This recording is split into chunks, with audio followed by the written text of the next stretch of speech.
You damn right. Hope everybody's having a good Thursday. A little bit closer to a big matchup at DKR. They're going to pack more people in there than they did for the Bama game. We shall see.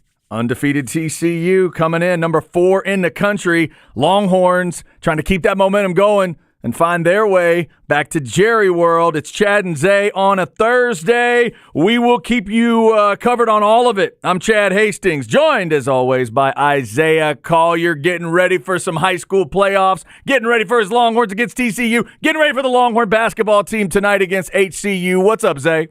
What up, Chad? How can you not love to be a Longhorn and a Longhorn fan right now? Got the opportunity to go to Big 12 championship in football, basketball team on both sides, women and men, looking great already.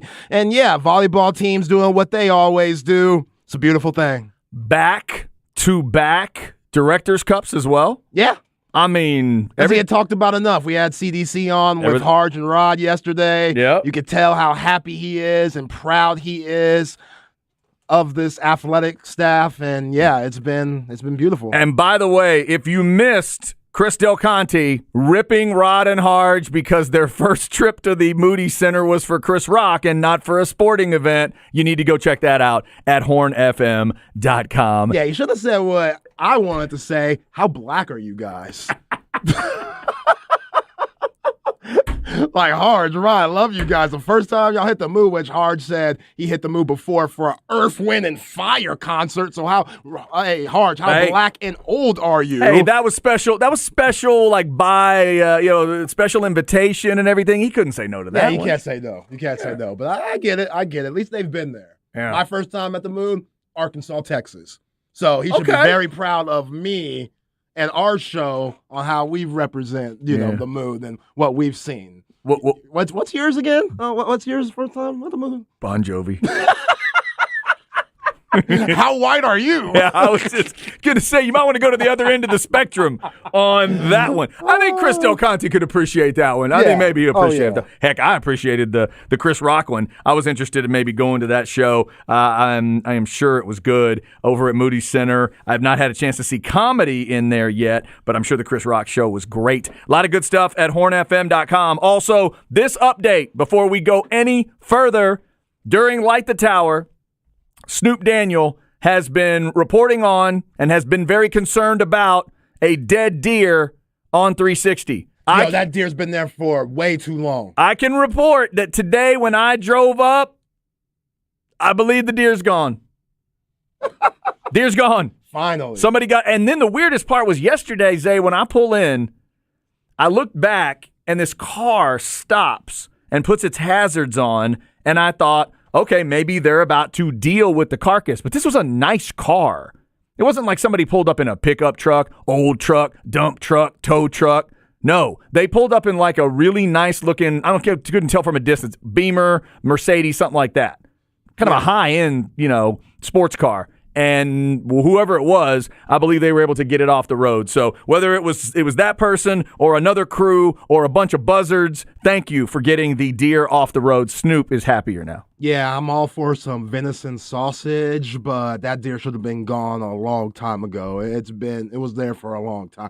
And you know what? I've seen a lot of different types of animals around these parts. Like there's a trail back there that you could walk, and I've seen some coyotes in packs up in here like a couple of years ago. Yeah, I've worked here long enough. You see some things. If you're here late enough and at that right time of the night and the temperatures at a certain point, you'll see some animals out here where you're like, ain't this Westlake? I remember the first time my wife heard coyotes near our house and asked me what it was, and my honesty took over before my reason took over. Like I just went honest first because I'd heard coyotes all my life, spending a little time in the country, and the look on her face, that we may need to move look on her face, city girl not liking to hear it. So yeah, occasionally I'll remind her about those animals that are out there. So hopefully we don't have a lot of animals on the road, but maybe we get them cleared off if they are there. We also have a chance for you to win Texas men's basketball tickets for tonight's game. We'll send 4 people. We have 2 pairs of tickets to the game. Stay tuned on how you can get those. Right now, though, let's go ahead and jump on in with the spec set piece. You know what we're talking about, Texas and TCU. Here we go.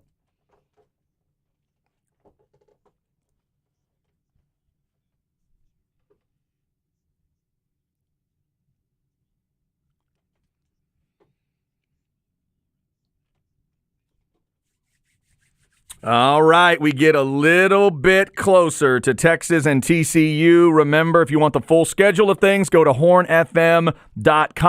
Also, for you Longhorn basketball fans and just Longhorn crazy fans, we have a challenge for you this week when it comes to ESPN, College Game Day, and your signs. If you're headed out there and you're making up a sign, we want to see, we're a little bit selfish this week, we want to see our Twitter handle on a sign at game day. Yeah, that'd be dope. That's the idea. So here's what you need to do. You make up your sign. Make sure you work in at the Horn ATX. Of course, you can go to Twitter and double check that. At the Horn ATX. You send it to us on Twitter. Now, look, you can't take a picture of yourself in your bathroom with the sign. You need to be on location. Yeah, we ain't trying to see none of that. No, this needs to be Saturday on location. Take a picture of yourself. Obviously, tag us and use the hashtag HornGameDay, and you will be entered for tickets to a future Longhorn basketball game. And what's more, how about this? If you, or we can do it too, we'll go back through the broadcast. I'm willing to do it. Or if you go back through the broadcast and can prove that your sign actually made the broadcast, and we can clearly see at the Horn ATX, you definitely will win tickets to a future Longhorn basketball game. How about that? Yeah. How about that, crazy sign people? Yo, I'm with that. Hey, I saw a really good sign when Alabama was in town that second week of the season. Yeah. And it said Bucky and then had our sticker, the Horn sticker, and then it said, I'm drinking the Kool-Aid. And it had a little picture of Kool-Aid. Nice. There we go. That was a shout out to our guy, Bucky Gobbo, on B&E every morning from 6 to 10. That's awesome. Yeah, we know Buck loves talking that Kool-Aid. I heard him talking it this morning. He's back on it. And how can you not be? I mean, with the opportunity that the Horns have with TCU coming into town, like I said yesterday, and I'll continue to say all week, ruin some lives. Like, they're on their high horse right now thinking that, oh, man, we can win the national championship. First year, Sonny Dykes. That's so whack to me with Gary Patterson here now and all that he put in. Like, Gary Patterson's one of us now. And I saw, we've seen pictures of him in that burnt orange. Still a little weird. It is a little weird still. But he is one of ours now, and we need to have pride in that and not allow something so ridiculous like Texas Christian win a national championship or even have a shot. And if the Horns take care of business this weekend, then they won't. Yeah, then that big chance to knock them down a peg. And just to write it this way, if you scripted it this way, somebody would have laughed at you in the summertime. I mean, just think of this. Texas will play TCU. Okay. The one in Austin? Yeah. Game day's coming to town. Game day's coming to town. Wow, Texas must be having a great year. Well, Texas is all right. They're pretty good. It's TCU that's having the great year. Wait, what? TCU's having a great year? Yeah, they're undefeated. So Gary Patterson in burnt orange is trying to help give TCU their first loss of the year. I mean, That's crazy when you look at it like that. You couldn't script that up if you wanted to, man. That's awesome stuff. So the drama around that part is great. And I just wonder, as Gary Patterson reverse engineers stuff from a defensive standpoint, he has to know, Zay, doesn't he, that if you're going to attack him, you pass, right? He has to know that if TCU just shows up and runs Miller 35, 40 times, they'll probably lose, if that's the idea. But he knows they're going to throw, and he knows they're going to throw a lot. And if Johnston plays, they really have weaponry. What does he do to get guys in these passing lanes and to make them more effective? What does he need to do? Yeah, I mean, clearly Quentin Johnston is the vocal point of that wide receiver core, probably the best wide receiver core that this Longhorns defense and secondary is going to face all season long.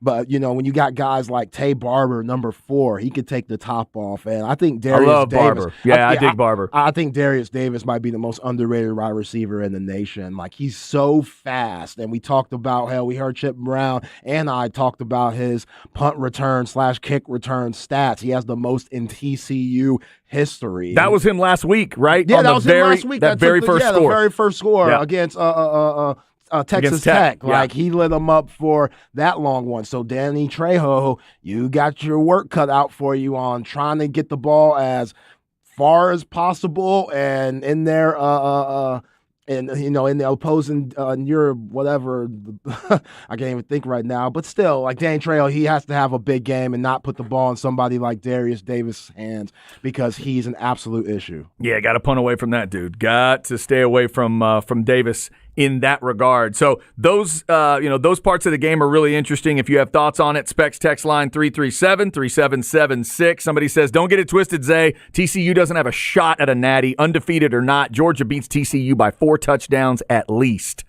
I'm not sure if I'd agree with all of that, but I'd say Georgia beat them. Yeah, I don't know if they beat them like that. Yeah, I don't think if they actually got in the Final Four that they beat 2 of really good teams that are going to make it in front of them. But just the fact that they have the opportunity, that's ridiculous. And we talked about animals just a while ago. What the hell's a horned frog? Like, come on. You've never seen one? No, I never seen one. I hope to never see one because it looks creepy. Their version looks creepy as hell. Like, I ain't trying to have – and the frogs just kind of creep me out too. It's a weird animal. It is. It's like an armored frog and a lizard had a baby. I've been around a few of those. Spending a lot of time out in kind of West Texas and sort of that area. Saw a lot of horned toads. Do they bite out there? Yeah, but that's what not the first thing that I learned about them is when you pick them up, they're immediately starting to pee on you. Oh my! They're trying to pee on you right away. I never saw the blood out of the eyes thing. That's a legend about them that if they're attacking, they can actually spray blood out of their own eyes. Which is why, if you look carefully in Fort Worth, that's why the goal line is red, and that's why they put those red stripes on their helmets. I've never understood the red. There it is. With the purple and all that. They randomly wear them. They wear them a lot when they play the horn, especially in Fort Worth. That supposedly, if you're fighting, if I'm an animal fighting with a horn, like when I pick up a horned toad, it won't do it, I guess, because it's really in flight mode there. But when it's fighting another animal or trying to defend itself with another animal that's about its size, apparently it can do that. It can literally spray blood out of its eyes if it wants to. So they're crazy little creatures, but they are they are truly what they are described. A horned toad. They can, they got all those little spines all over them and everything. They're kind of cool looking, but what's the psychedelic toad that people be licking? Oh, for the I don't know the actual name of that toad. I think that's a South American frog. Okay. I think so. Okay. I'm not exactly sure. That's a good question. If you've partaken in a psychedelic frog, let us know. I've had a drink called a psychedelic frog. How was that? It was excellent. It was in Athens when we went to see the A&M Georgia game. That was really good. That was a really good IPA. Yeah. But it didn't get me quite as psychedelic as the actual frog, probably. So Texas and TCU, somebody sent us a great picture, Zay, of they said one of their favorite signs that somebody saw was at an LSU tailgate. Last week, somebody put up a sign that said, bring goalpost here after game. And then they win the game. Speaking of that, Texas Longhorn fans, we are not charging the field if Texas gets a dub over Texas Christian. Oh, this is an interesting We've seen a lot of discussion. that. We saw Tennessee do that and stuff, and they beat Bama. They haven't been on the winning side where they want to be since Peyton Manning. So I kind of get it there. You're saying no field rush. Hell no. I would agree. Hell no. This is the University of Texas. We have standards. We're supposed to be beating Texas freaking Christian. This is interesting. I'm glad you brought it up because we hadn't talked about that. But there will be a day somewhere in your future as a Longhorn fan where you're going to have to sort of see if there's an SEC matchup that could create it, right? There could be a day when a Bama, a Georgia, somebody comes in, you beat them, and that feeling might take over. I watched my whole life Aggies never rush a field. Ever. Beat Nebraska one year, didn't rush the field. But something happened on that LSU overtime game. And then they beat Bama last year, and they rushed the field both times. But so you're saying like just going to the SEC, I don't know. It feels different. That's what it did for A&M. Now, for you guys, it is obviously different. You guys are at a different blue blood status. You are one of those all-timers. Yeah, we ain't y'all. And you have never been that group. And the famous moment when Texas beat Houston that year, and the dude tried to climb up on the goalpost, and the PA announcer said, somebody get that idiot off the goalpost. or something to that effect. Longhorn fans tell that one with pride. Wally Pryor telling the dude to get off the goalpost because that's not what Texas does. So I agree with you. Yeah, somebody said on Spec Text Line, if LSU could do it, then Texas could do it. No, those Baton Rouge people, Cajun folk, that's a different type of group. That's true. And it's different. They're still a blue blood, but they still got that Louisiana country bayou thing that was like, do they have all the sense there? It's not even just that. That's part of it, Zay. Here's the other key ingredient, though. Texas fans, think about it. Y'all do not have the kind of issues inside of you for TCU that they have inside of them for Bama. Think that through. Yeah. That's about Saban feelings, Bama feelings, national championship feelings. Come on. Everybody understood that. I totally understood that one. You just made a gutsy call to win that game. You're not picked to win that game. Texas is favored to win this game. By 7. By a touchdown. It ain't even like the normal 3.5, 2.5. By a damn touchdown. I agree with you. It's basically like a blowout in my mind. I do not think there should be a storming of the field. First things first, Longhorns fans, you got to get there. You got to figure out how to do that. Yeah, here we go on the XX line. Rush 6th Street, not the field. There you go. I'm with that. Yeah, somebody texted never, ever, ever, ever. And I would definitely agree. All right, so when people are sending us pictures of the Horned Toads, if you want to see them, Zay. Yep. You can check that out. Somebody says, I was at the Bama game. Nobody was even close to rushing the field. This is Texas. We do not do that, S. Exactly. This is another one. This is Texas. We don't rush the field ever. We ain't Aggies. See, now a Texas fan can say that. It just started to happen, though, with A&M. That was weird. A&M was never that group, and they have now twice with those big wins in the SEC. So we'll see what happens to Texas once they get into that world. But in this world, a Big 12 world where you're trying to get to Jerry World, yeah, I don't think you rush if you beat TCU. But boy, will you be happy that you pulled it off. Longhorns needing to set that tempo early. And here's another thing, Zay. We've talked about TCU and all these leads they've come back on, all these comeback wins they've had. The two biggest ones were 17 and 18. So can the Longhorns do to them what they just did to Kansas State? Can you lay a 3-touchdown deficit on them? Because that's the moment in the game last week where I really thought, okay, Texas has firm control here, and even if they slip, which they did a little bit, you're saying to the other team 3 full touchdown drives to even it up is what you need. Yeah. And one thing that Texas has going for them that TCU doesn't, Texas just had their bye week while TCU had theirs around week 2. So they've played 8 straight games. And Max Duggan, he's not 100%. You can't say Miller's 100%. Clearly, Quentin Johnston, True. He's questionable. We don't know how he's going to be. So all those comeback wins, that takes a lot out of you. And now you're coming into a place where there's a lot of eyes on you. Like you just said, before, Texas game day, they ain't coming for UT. They're coming to see number 4, TCU and Sonny Dykes Ball Club. So that's a different type of pressure, and it's going to be a tough game for them versus a team that I think in Texas that's treading in the right direction.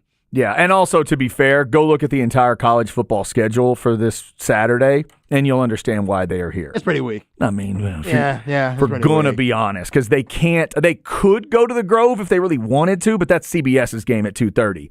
They've got the ABC game, and it happens that it's all lining up this way, so that's where it was. I just don't think Reese Davis should have phrased it that way. He should have said the game is why they're coming. No, Reese, say it again. But you like say it again. Reese, go on and say, you know what, Texas, we don't even think y'all that good. Just TCU, they're that much better. That's why they're coming, and that's what it is. We'll take that, Steve Sarkisian, run with it like Michael Johnson, 98. Here's what you hope happens, too. You need to hope that the entire ESPN Game Day show, when they do the little cutaway pieces and all that, it's all TCU. Oh, yeah. Yeah, I want to see Corso with his slow self, put that horn frog on, and 75%. Like 75% TCU stories. Tell us stories about Max Duggan. Tell us stories about Sonny Dykes. Tell us stories about all of that. Push it all that way. Just have all that attention. In fact, here's something for you. ESPN Game Day sent an email to the media about certain rules and regulations and stuff, but also they sent this deal about, hey, we're looking for sound. Can you guys help us out? Texas reaches out and says, hey, can you guys help them out with some sound? And so the producer at ESPN wanted some sound. I sent him some sound, some from our show, some from Ball Don't Lie, some from B&E, and some from Light the Tower. And so they said, hey, here's some thought starters. You don't have to stay to this, but just some ideas. Everything was about TCU. All of them, Zay. All of them. I bet he threw in like 6 different sort of thought starters, and it was all TCU. Sonny Dykes and the opportunity, the undefeated thing, the playoff deal, the CFP. And I just kept thinking, oh, wow, this sets up nicely for Texas if it's this vibe. If Texas gets the feeling that, wait, are y'all just talking about them? Is this really all about them? I think Sarkisian's got a great opportunity this week to build it that way. And the players should too. He should get with all of his leaders, Roshan and Coburn and all those dudes. Guys, we're saying this all week. You tell the fellas all week long they don't care about us. You tell them that, Fowler and Herbstreit are not here for us. Yeah. And, clearly the recruiting process, that's on the up and up, and they're starting to get guys in. But this is the last chance you're going to have guys like Bijan Robinson and Keandre Coburn and Trevondre Sweat. A lot of those guys got NFL aspirations, especially after this year. So this team, this probably be the most talent that you'll have. I'm not saying next year you won't be talented, but there's going to be a lot of guys leaving that you would like to have back, and you have the opportunity to, starting with this game, win 3 more games to put yourself in the Big 12 championship situation. And in Steve Sarkisian's second year, how can you not want that? Yeah, you can't guarantee, even at Texas, you cannot guarantee that a Bijan Roshan running back room happens every year. No, best in the nation. You just know it doesn't. So, yeah, you got to take advantage of that. Now, that crew coming in, Miller and DeMarco, whoever homeboy's name is, they're next up. Both of those guys, especially Miller, they're next up. Yeah. On the best running back duo in the Big 12, especially. So DeMercado.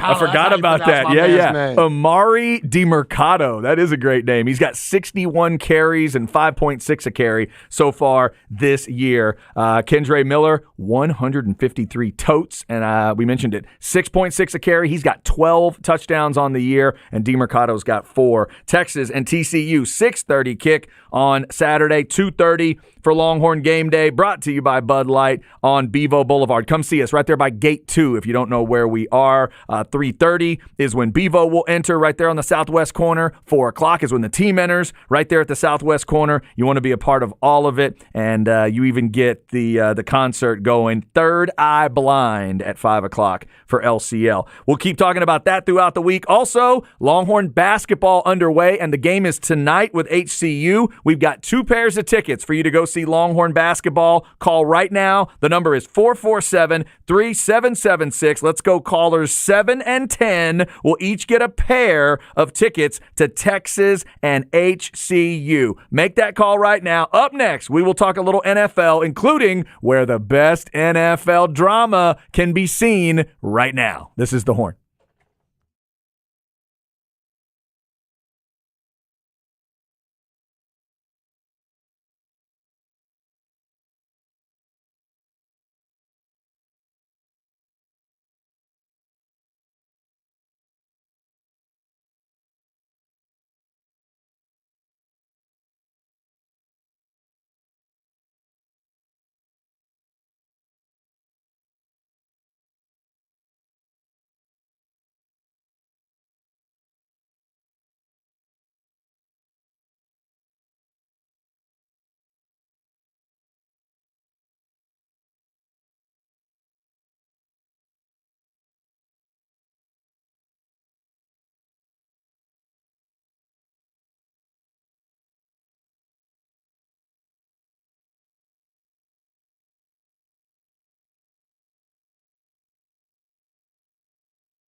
Oh, come on.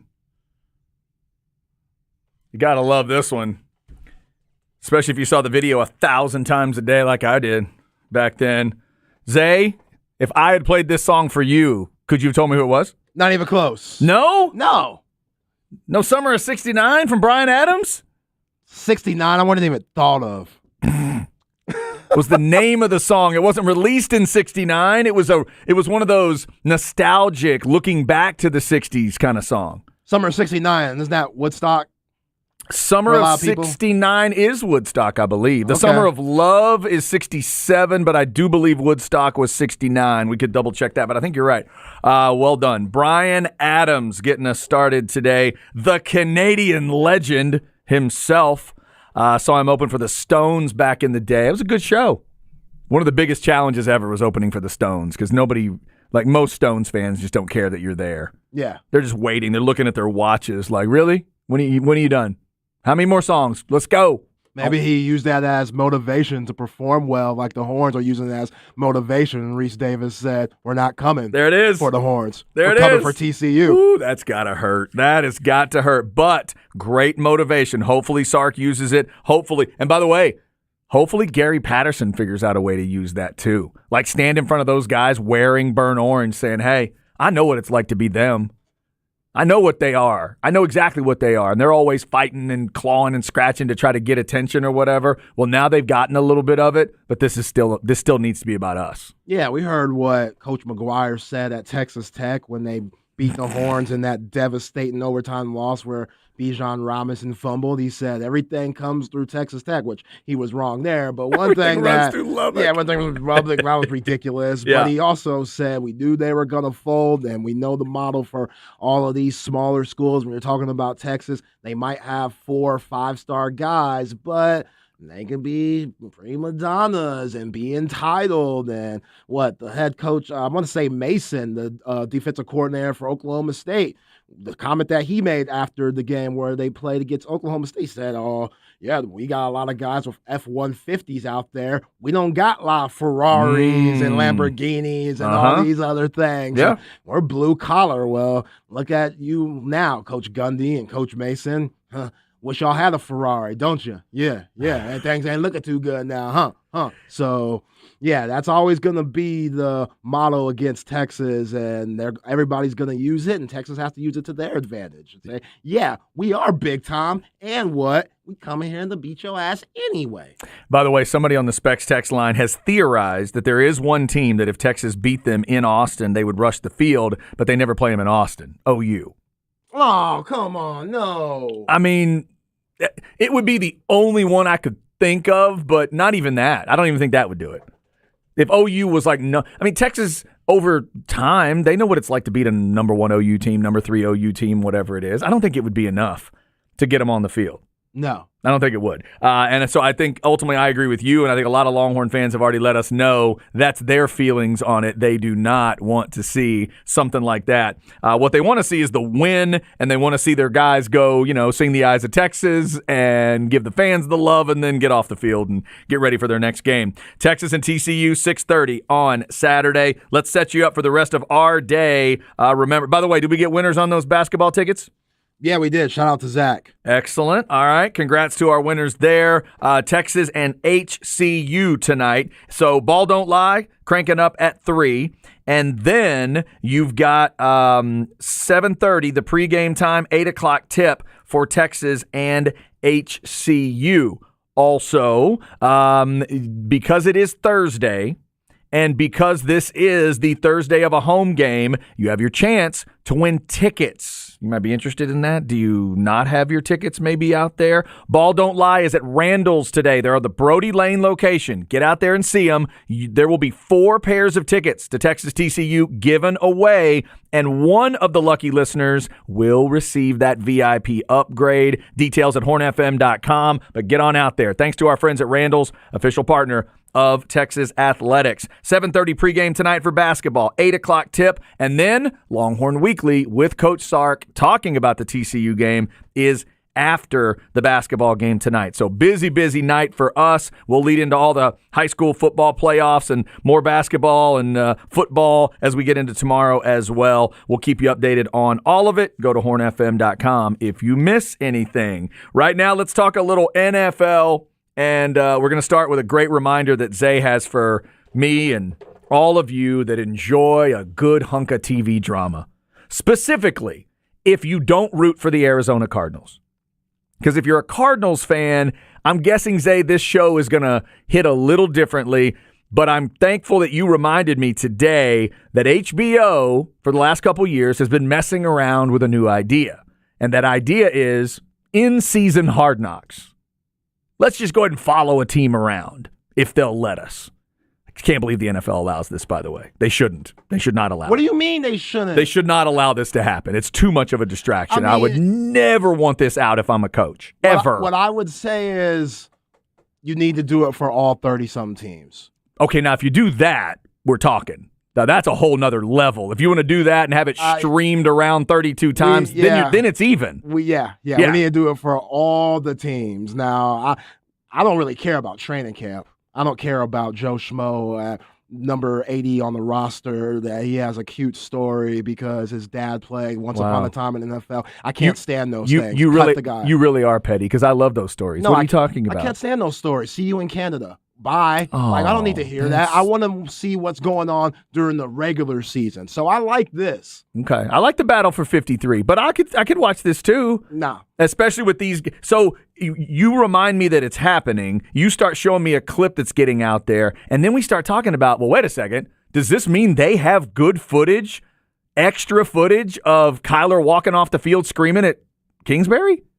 I hope they do, and they definitely should. I do too. Because that's what the requirements are for HBO Hard Knocks. You get every little piece, and it's their NFL and HBO / the Cardinals team. It's their decision if they put it out or not. But yeah, with all the crazy stuff that's going on in the desert, I mean, how can you not want to watch this series? Kyler, he throws a temper tantrum almost every game on the sidelines. He's talking about his coach. There's the clip that we watch. He's talking to DeAndre Hopkins, and I haven't seen the first episode, but I've also seen clips of Buda Baker going off on the team in the locker room, like about to cry type stuff. Like, I'm tired of this stuff, man. We losing. I love you guys, man. Like a la Ed Reed when he was at his Miami days. Okay. So it should get spicy, and it should be very good. So yeah, I'm excited to see it, and yeah, I wish it was for all the teams because it's just so interesting to see what goes on behind the scenes of all of these organizations. They are a mess right now, the Arizona Cardinals. They are 3-6 at the 3-5 Los Angeles Rams this week for a 3:00 kick. Of course, around these parts, we're focused in on the Cowboys and Packers. We'll have it for you right here on the Horn.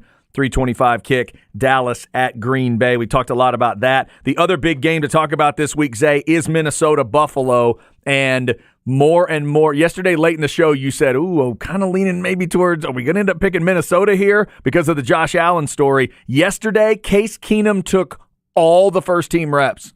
Josh Allen, I did not see him in the frame. I didn't see him in the video that I watched of a little bit of practice. So Minnesota at Buffalo. By the time we get to tomorrow and the pick segment, which will be right in this segment tomorrow, are we going to pick the Vikings to win in Buffalo? I'm leaning a little bit Vikings now, and I don't know if it's because the swagger that they got in Minnesota. Like, I love the Kirk Cousins swagger, the chains on him, and he got his shirt off on the plane. That was pretty cool for him. They do that every week. Wow. And think about, like, how lame Kirk Cousins was. Think about, I was just in Minnesota week 2. Grandma Pat. That's Grandpa right. Dick. We were watching that week 2 matchup against the Philadelphia Eagles.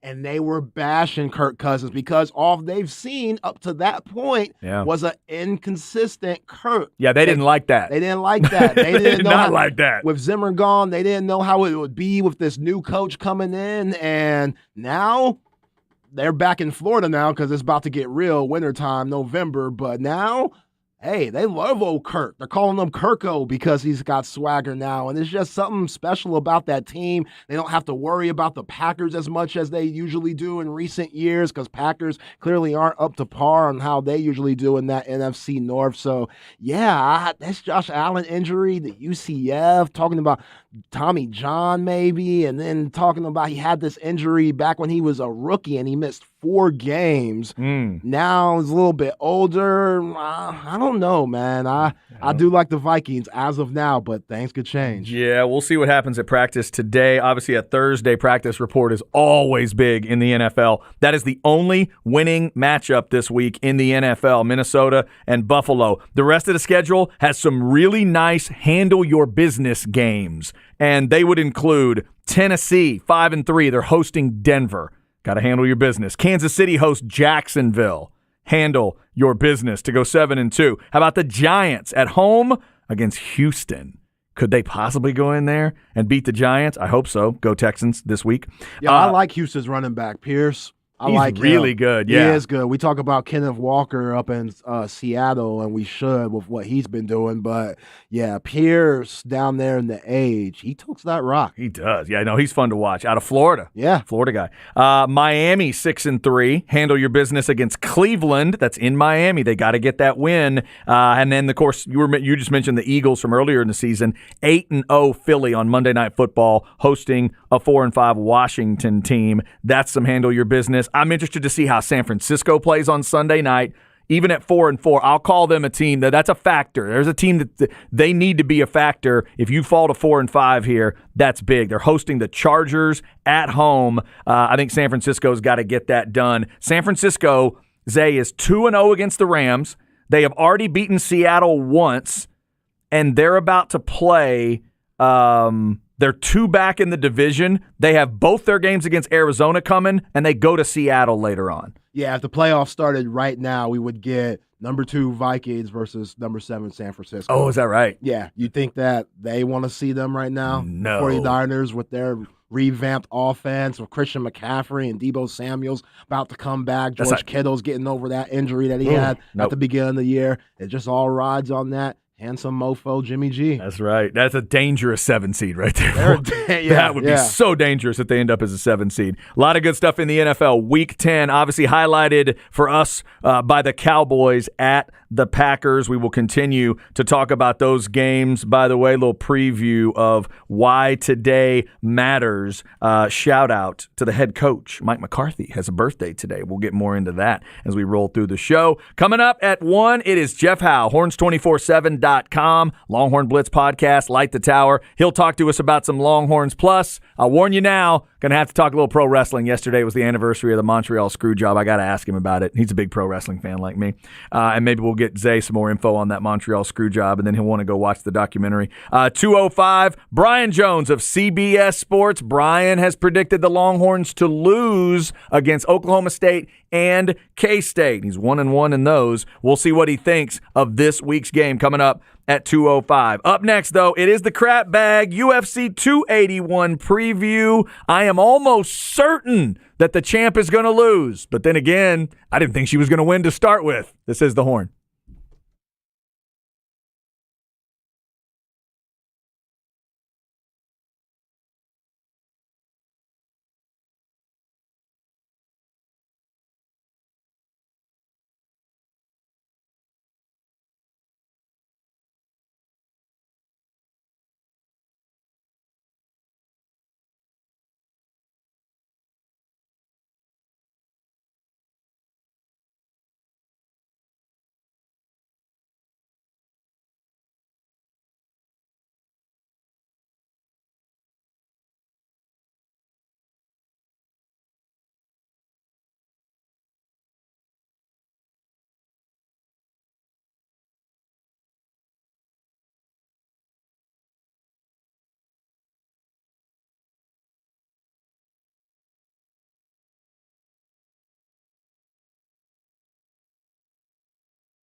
Wow. Can you hear me running? Can you hear me calling you? Come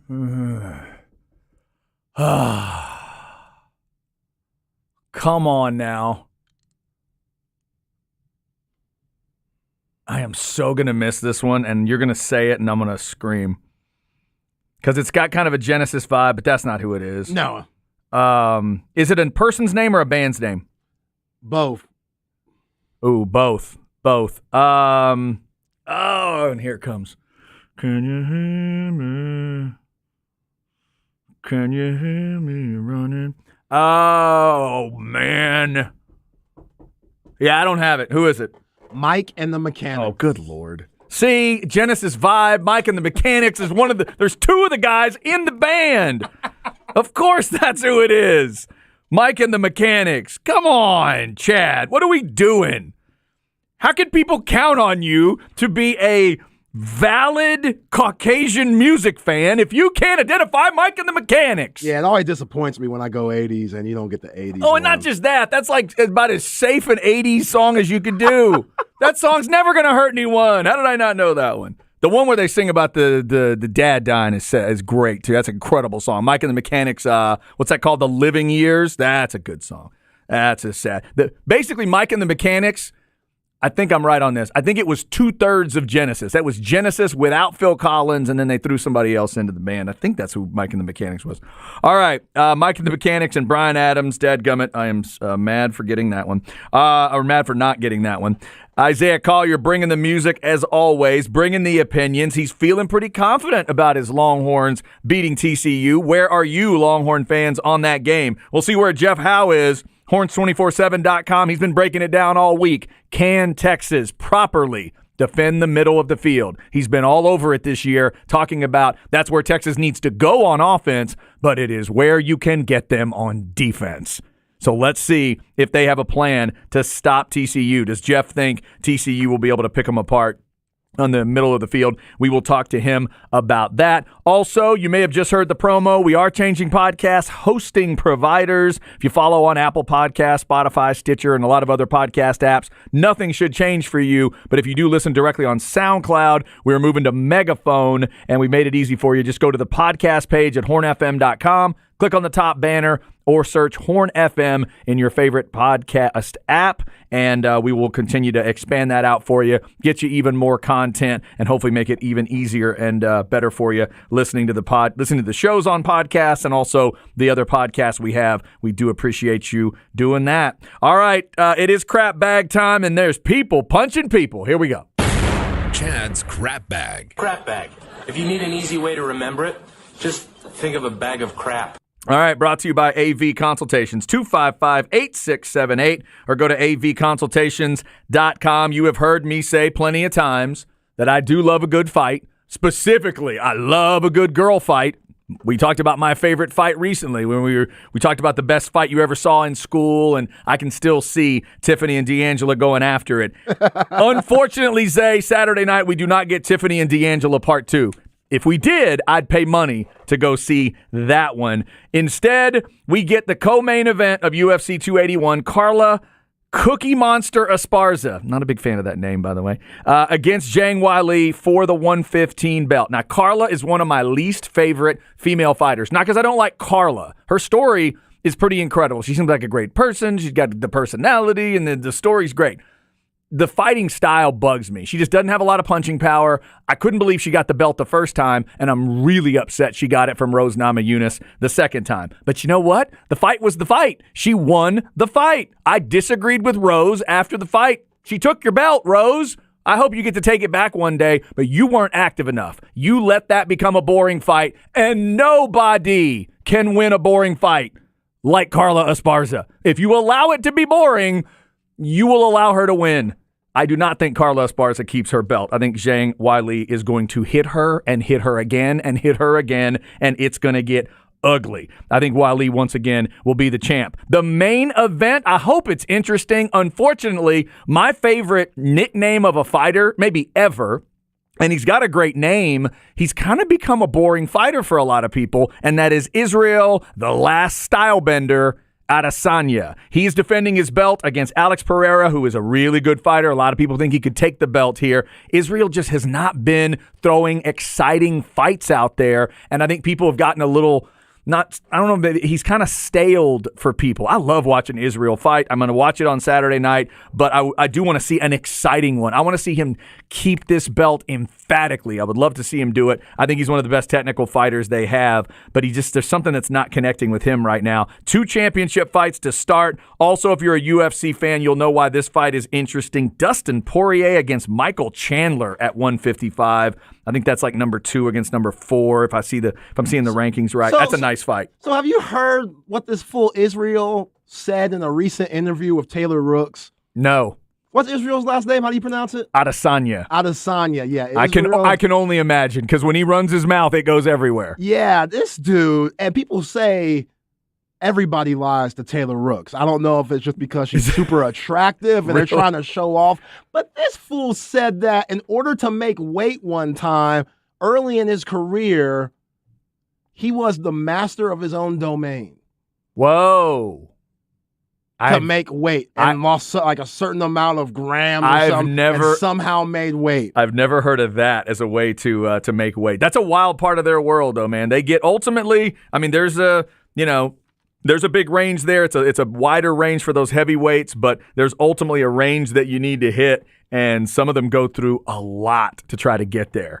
That's the one part of fighting but the one part of the pre-fight that's always been a little uncomfortable for me when they're really trying to drop too much weight and you're probably in the wrong weight class at that point, because then they just let them gain it all back for the fight.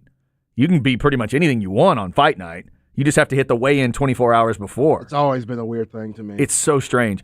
But, I mean, ultimately, I get the idea. You do not want somebody that's, 250 pounds fighting 150-pound per. I get that. I do get that. But sometimes it feels like they could maybe, standardize that a little more. UFC 281, they are at Madison Square Garden again. That's really cool to see.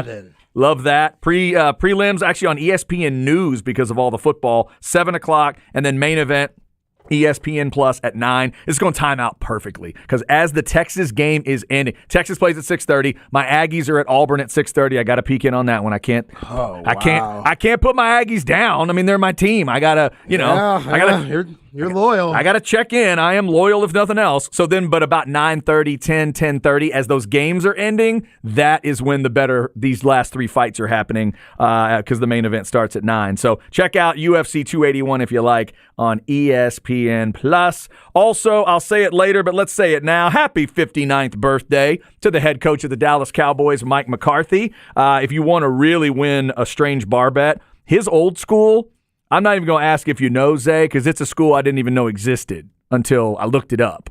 He went to something called Baker College in Kansas. Huh.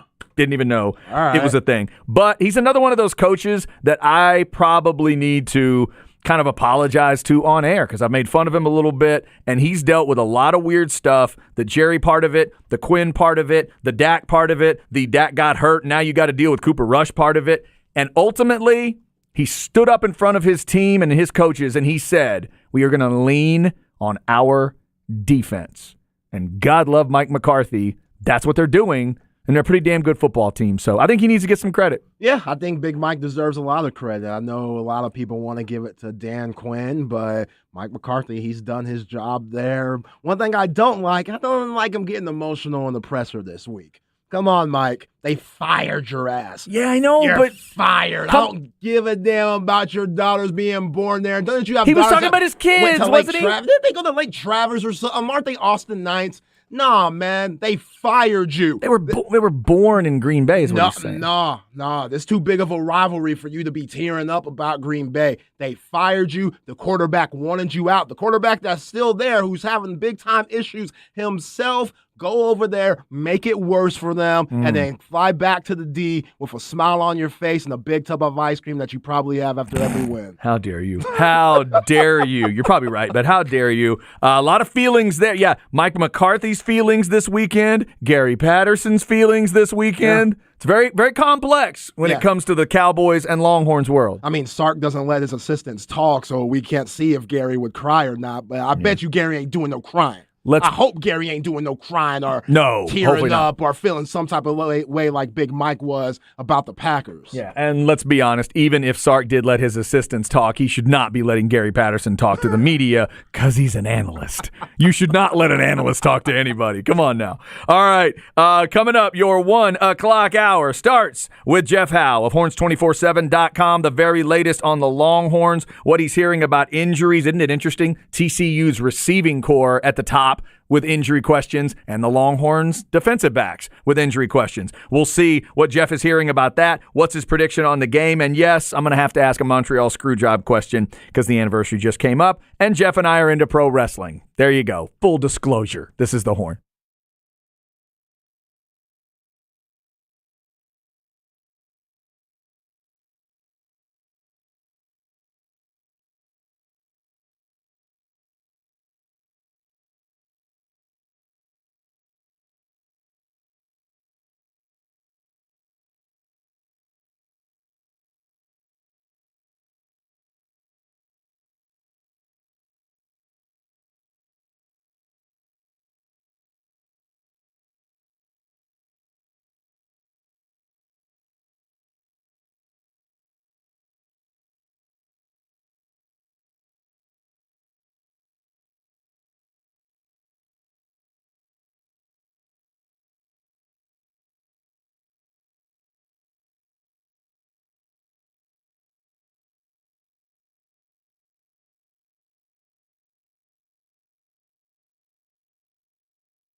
Yes. Wait for the strings to take over. Curtis will do the rest. Hour number 2 on a Thursday. It is Chad and Zay.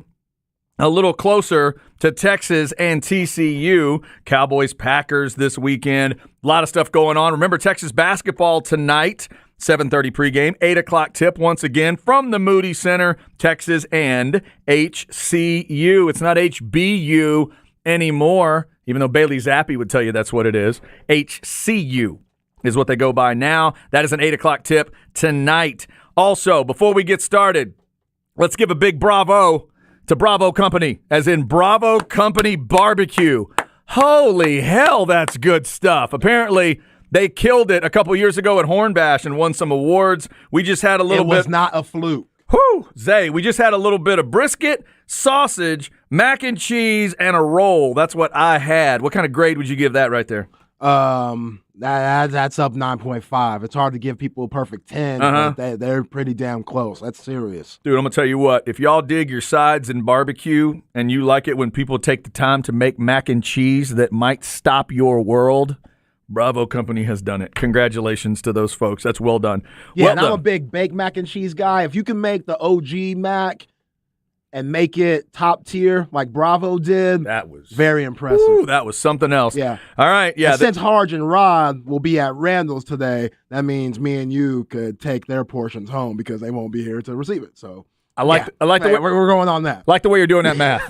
I like the way you're doing that math. That is good math. All right. Let's get to the Vaqueros Cafe and Cantina hotline. We'll go through the math of this football game with Jeff Howe. Check out horns247.com for all the latest, including those crazy, cool recruiting pieces of news for Longhorn fans this week. Longhorn Blitz podcast, that hit you last night at 7. And then, of course, Light the Tower with Jeff and Craig and Snoop every day 10 to noon. Jeff, how are you, man?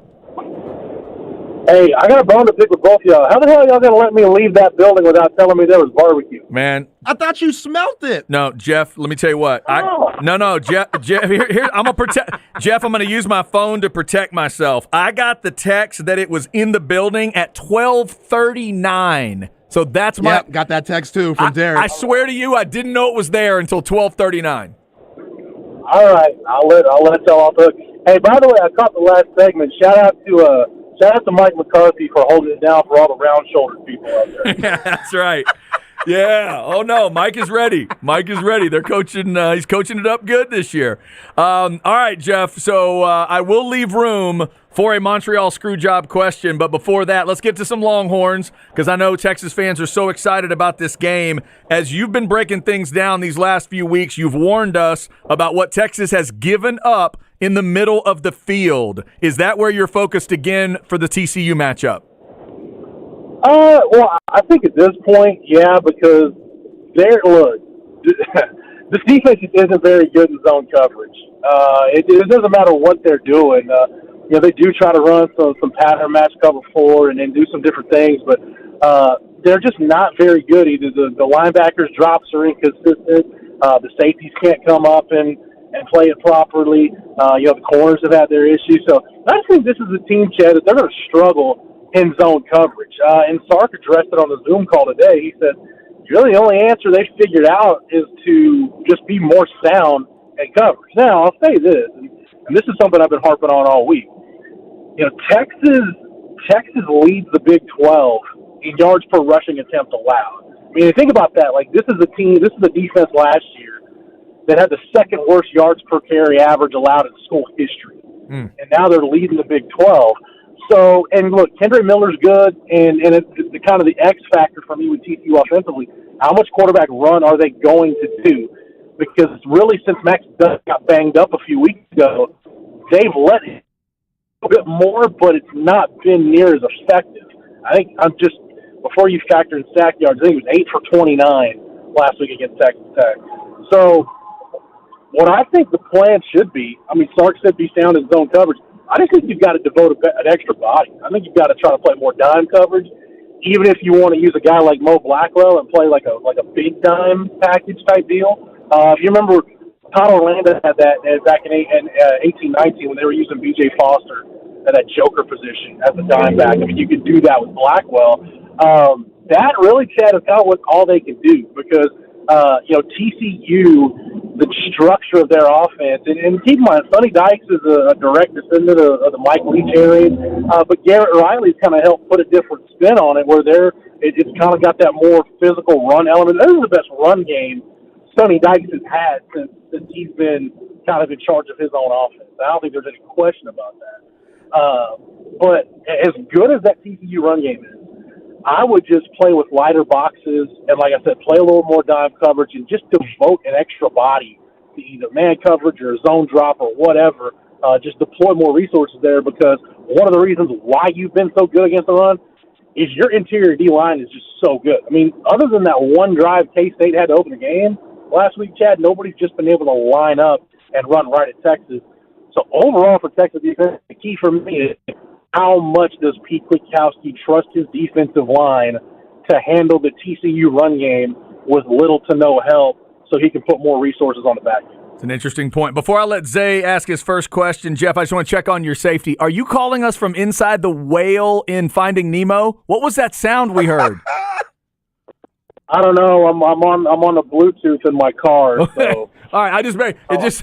It sounded like a big truck was about to take you out or something. I just want to make sure you're good. All right, Zay, go ahead. Yeah. You know what that probably was? There's all kinds of road construction in San Marcos, so I just hit a bumpy patch of road. I think that's what. Okay, there we go. Gotcha. All right. No, I didn't get swallowed by an anaconda or anything. Okay, good.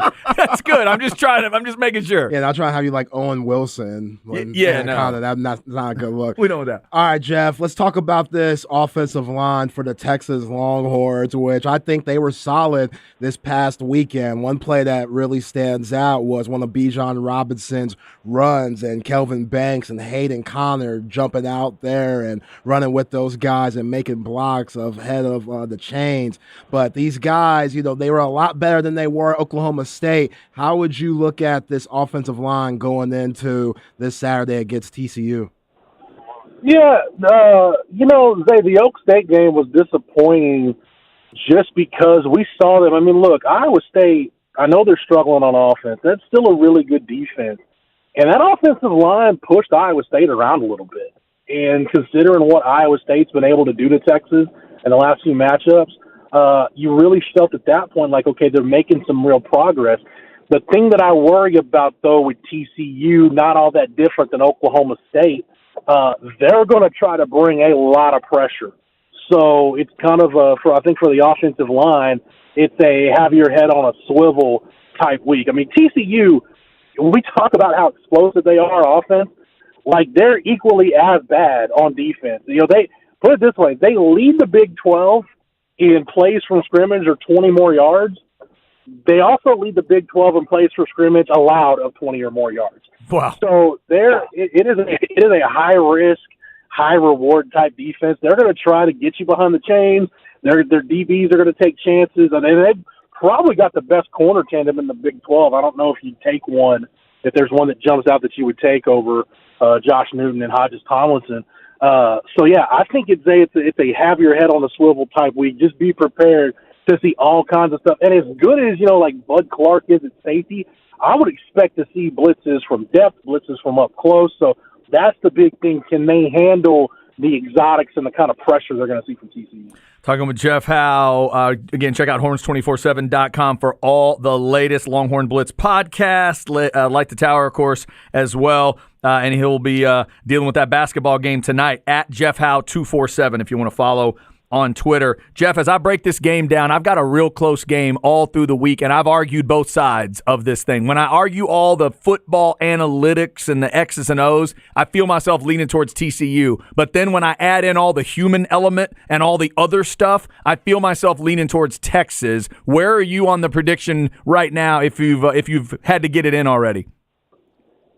See, I'm kind of the opposite, right? And look, we saw growth from Texas last week. Look, going on the road, Texas fans, K-State's been a part of this league long enough. You go to Manhattan, Kansas and win a football game. That's something to be proud of. And the way they did it, just getting over that hump psychologically, that's huge. That's a real area of growth. We can talk about second half issues and all that. That stuff's not going away. But that's real growth by this team to actually do it. But when I look at the numbers, Chad, to me, a lot of it favors Texas. Like I just mentioned, I mentioned just how bad TCU is on defense, and I mentioned they are a high-risk, high-reward defense. Like, they're below average in terms of havoc rate. Havoc rate is one of those great stats to track. That's your per-play average of tackles for loss, forced fumbles, and passes defense. They're kind of in the bottom tier of the Big 12 at that. So I do think this sets up really nicely for Texas. Zay, going back to your point about the offensive line, I think that group gets a little bit of juice when Sark did what he did against Iowa State and against Kansas State. When he's going to put the game in Bijan Robinson's hands as the offensive line, that's the time where you got to fire off the ball and make something happen. So I like just where how this sets up for the Texas offense, and then defensively, like I said, with TCU, they're a team, Chad. They live off the explosive play. Man, you start looking at some of their red zone numbers and the ability to finish drives. This might be a game where that bend but don't break style by Pete Kwiatkowski works, because now you're going to ask TCU, hey, you'll get some yards, but when you get in the red area, which, by the way, Texas has the second best red zone defense in the Big 12 in terms of touchdown rate allowed. Now you're asking TCU on the road in a loud crowd to avoid pre-snap penalties and execute with precision in an area of the field where they're not really comfortable being. So all the football stuff has it pointing to Texas for me. But TCU at this point, you're undefeated.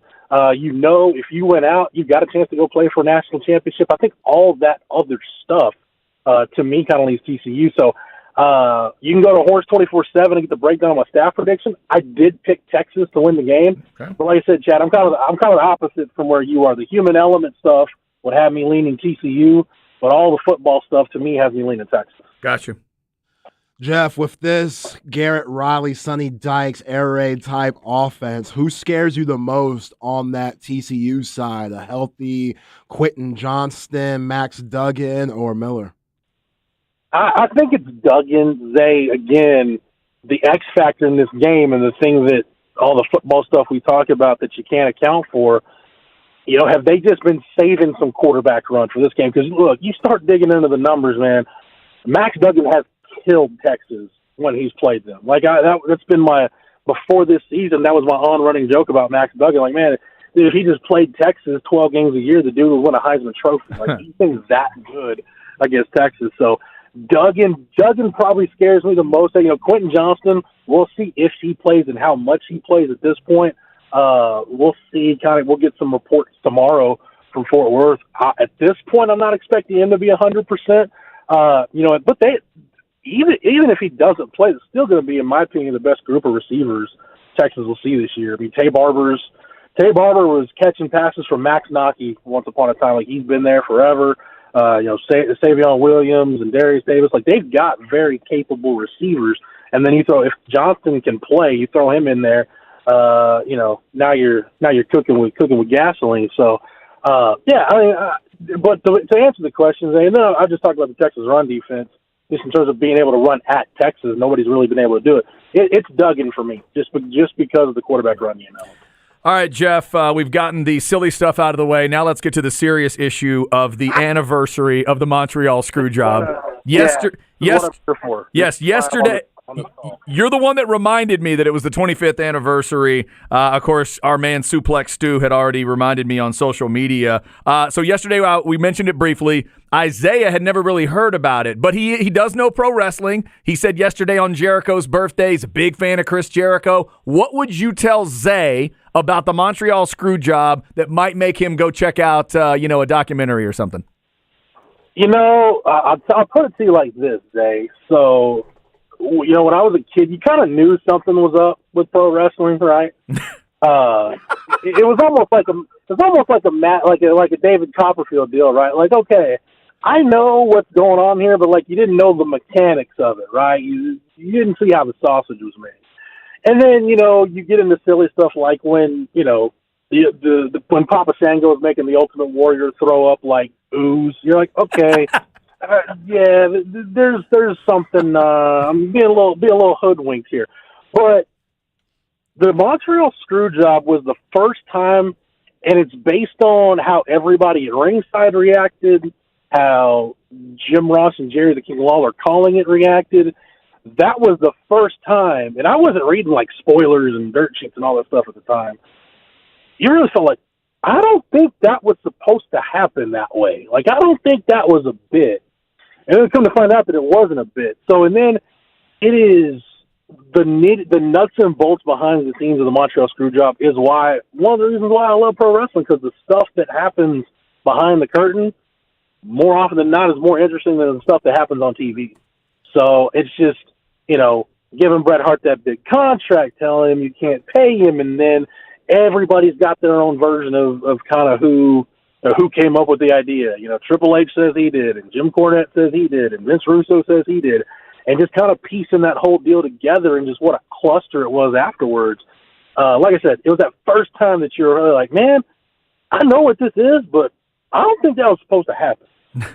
So deep in your heart, Jeff, do you think that if Earl Hebner had not called for the bell to be rung, that Vince McMahon would have run over, grabbed the bell, what do you call him, the bellman, and thrown them out? The what now? Timekeeper?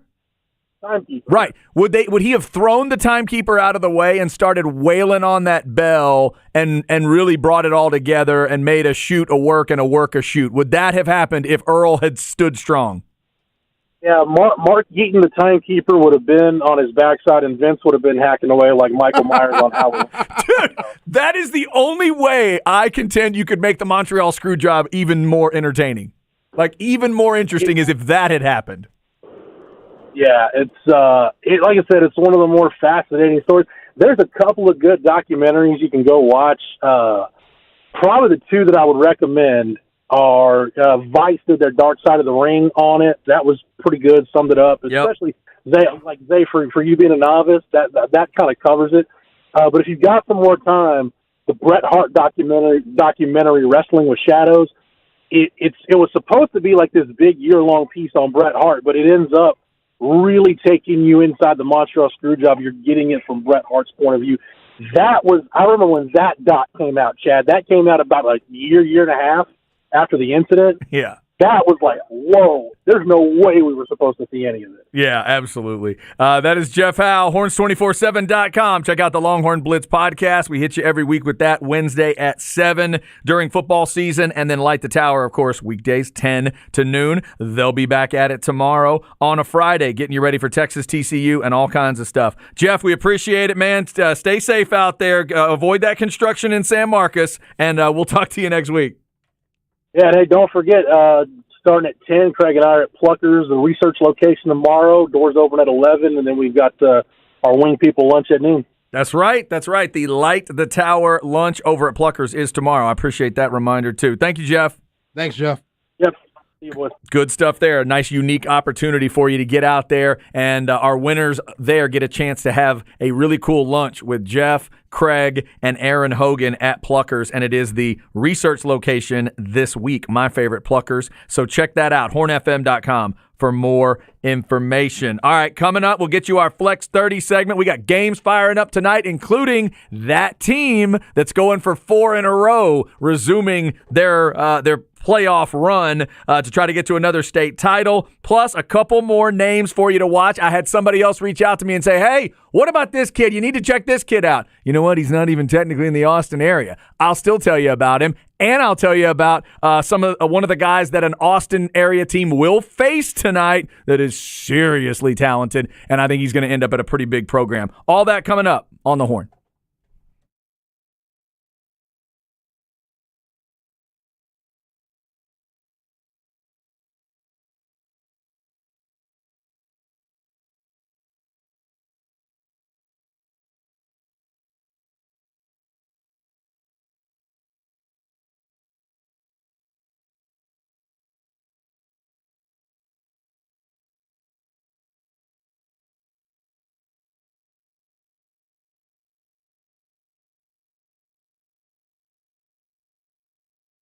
All right, this is Chad. Let's talk a little Twin Peaks. That is right. If you're looking for a place to watch UFC 281, you know I'm going to recommend Twin Peaks. I usually hit the Round Rock location to watch UFC cards. 281 should be nice. Israel Adesanya defends his belt. Carla Esparza defending hers. And this Poirier-Chandler fight, that's just a fun fight if you dig the UFC. Get on out there for the scratch-made food, the 29-degree draft. You're going to have a great time. Get yourself a good spot there so you can check out the action in the octagon. Also, if you want to help out with Veterans Day right around the corner, of course, Veterans Day is tomorrow. Twin Peaks is honored to have the opportunity to help out those who serve and honor those who serve. This Veterans Day, all veterans, active duty military, and reservists will eat free from a select menu during lunch coming up tomorrow. We do, of course, thank you for your service, and Twin Peaks wants to thank you that way. Enjoy made-from-scratch favorites like their cheeseburger or chicken tenders, both served up with French fries. Visit your Twin Peaks location to score yours. Offer is valid from 11 to 3 tomorrow on Veterans Day. Twin Peaks, eats, drinks, scenic views, Stastny, San Marcos, and Round Rock, TwinPeaksRestaurant.com.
I think it's him.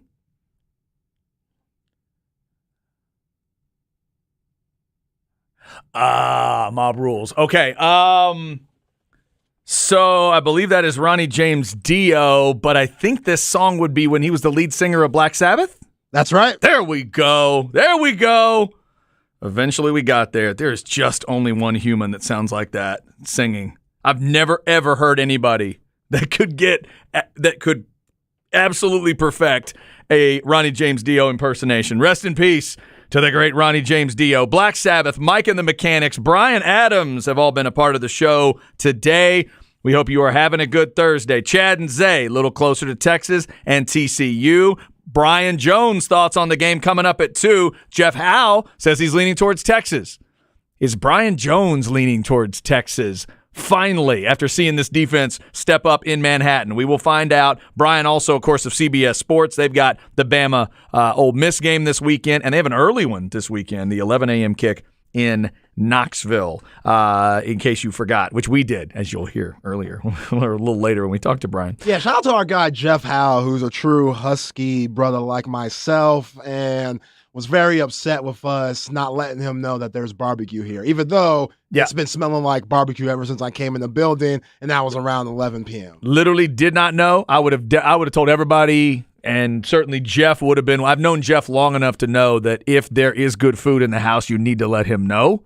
So, yeah, but I didn't find out till we were on the air. Oh, that big-ass slice he took from Hayes City store when Travis brought you that key lime pie. Yeah, Jeff's serious about it. I respect it. I'm serious about it, too. Yeah, that was big. No, it was big, and he was told he could have a piece of pie. He took a piece of pie. You know, that's all he knew.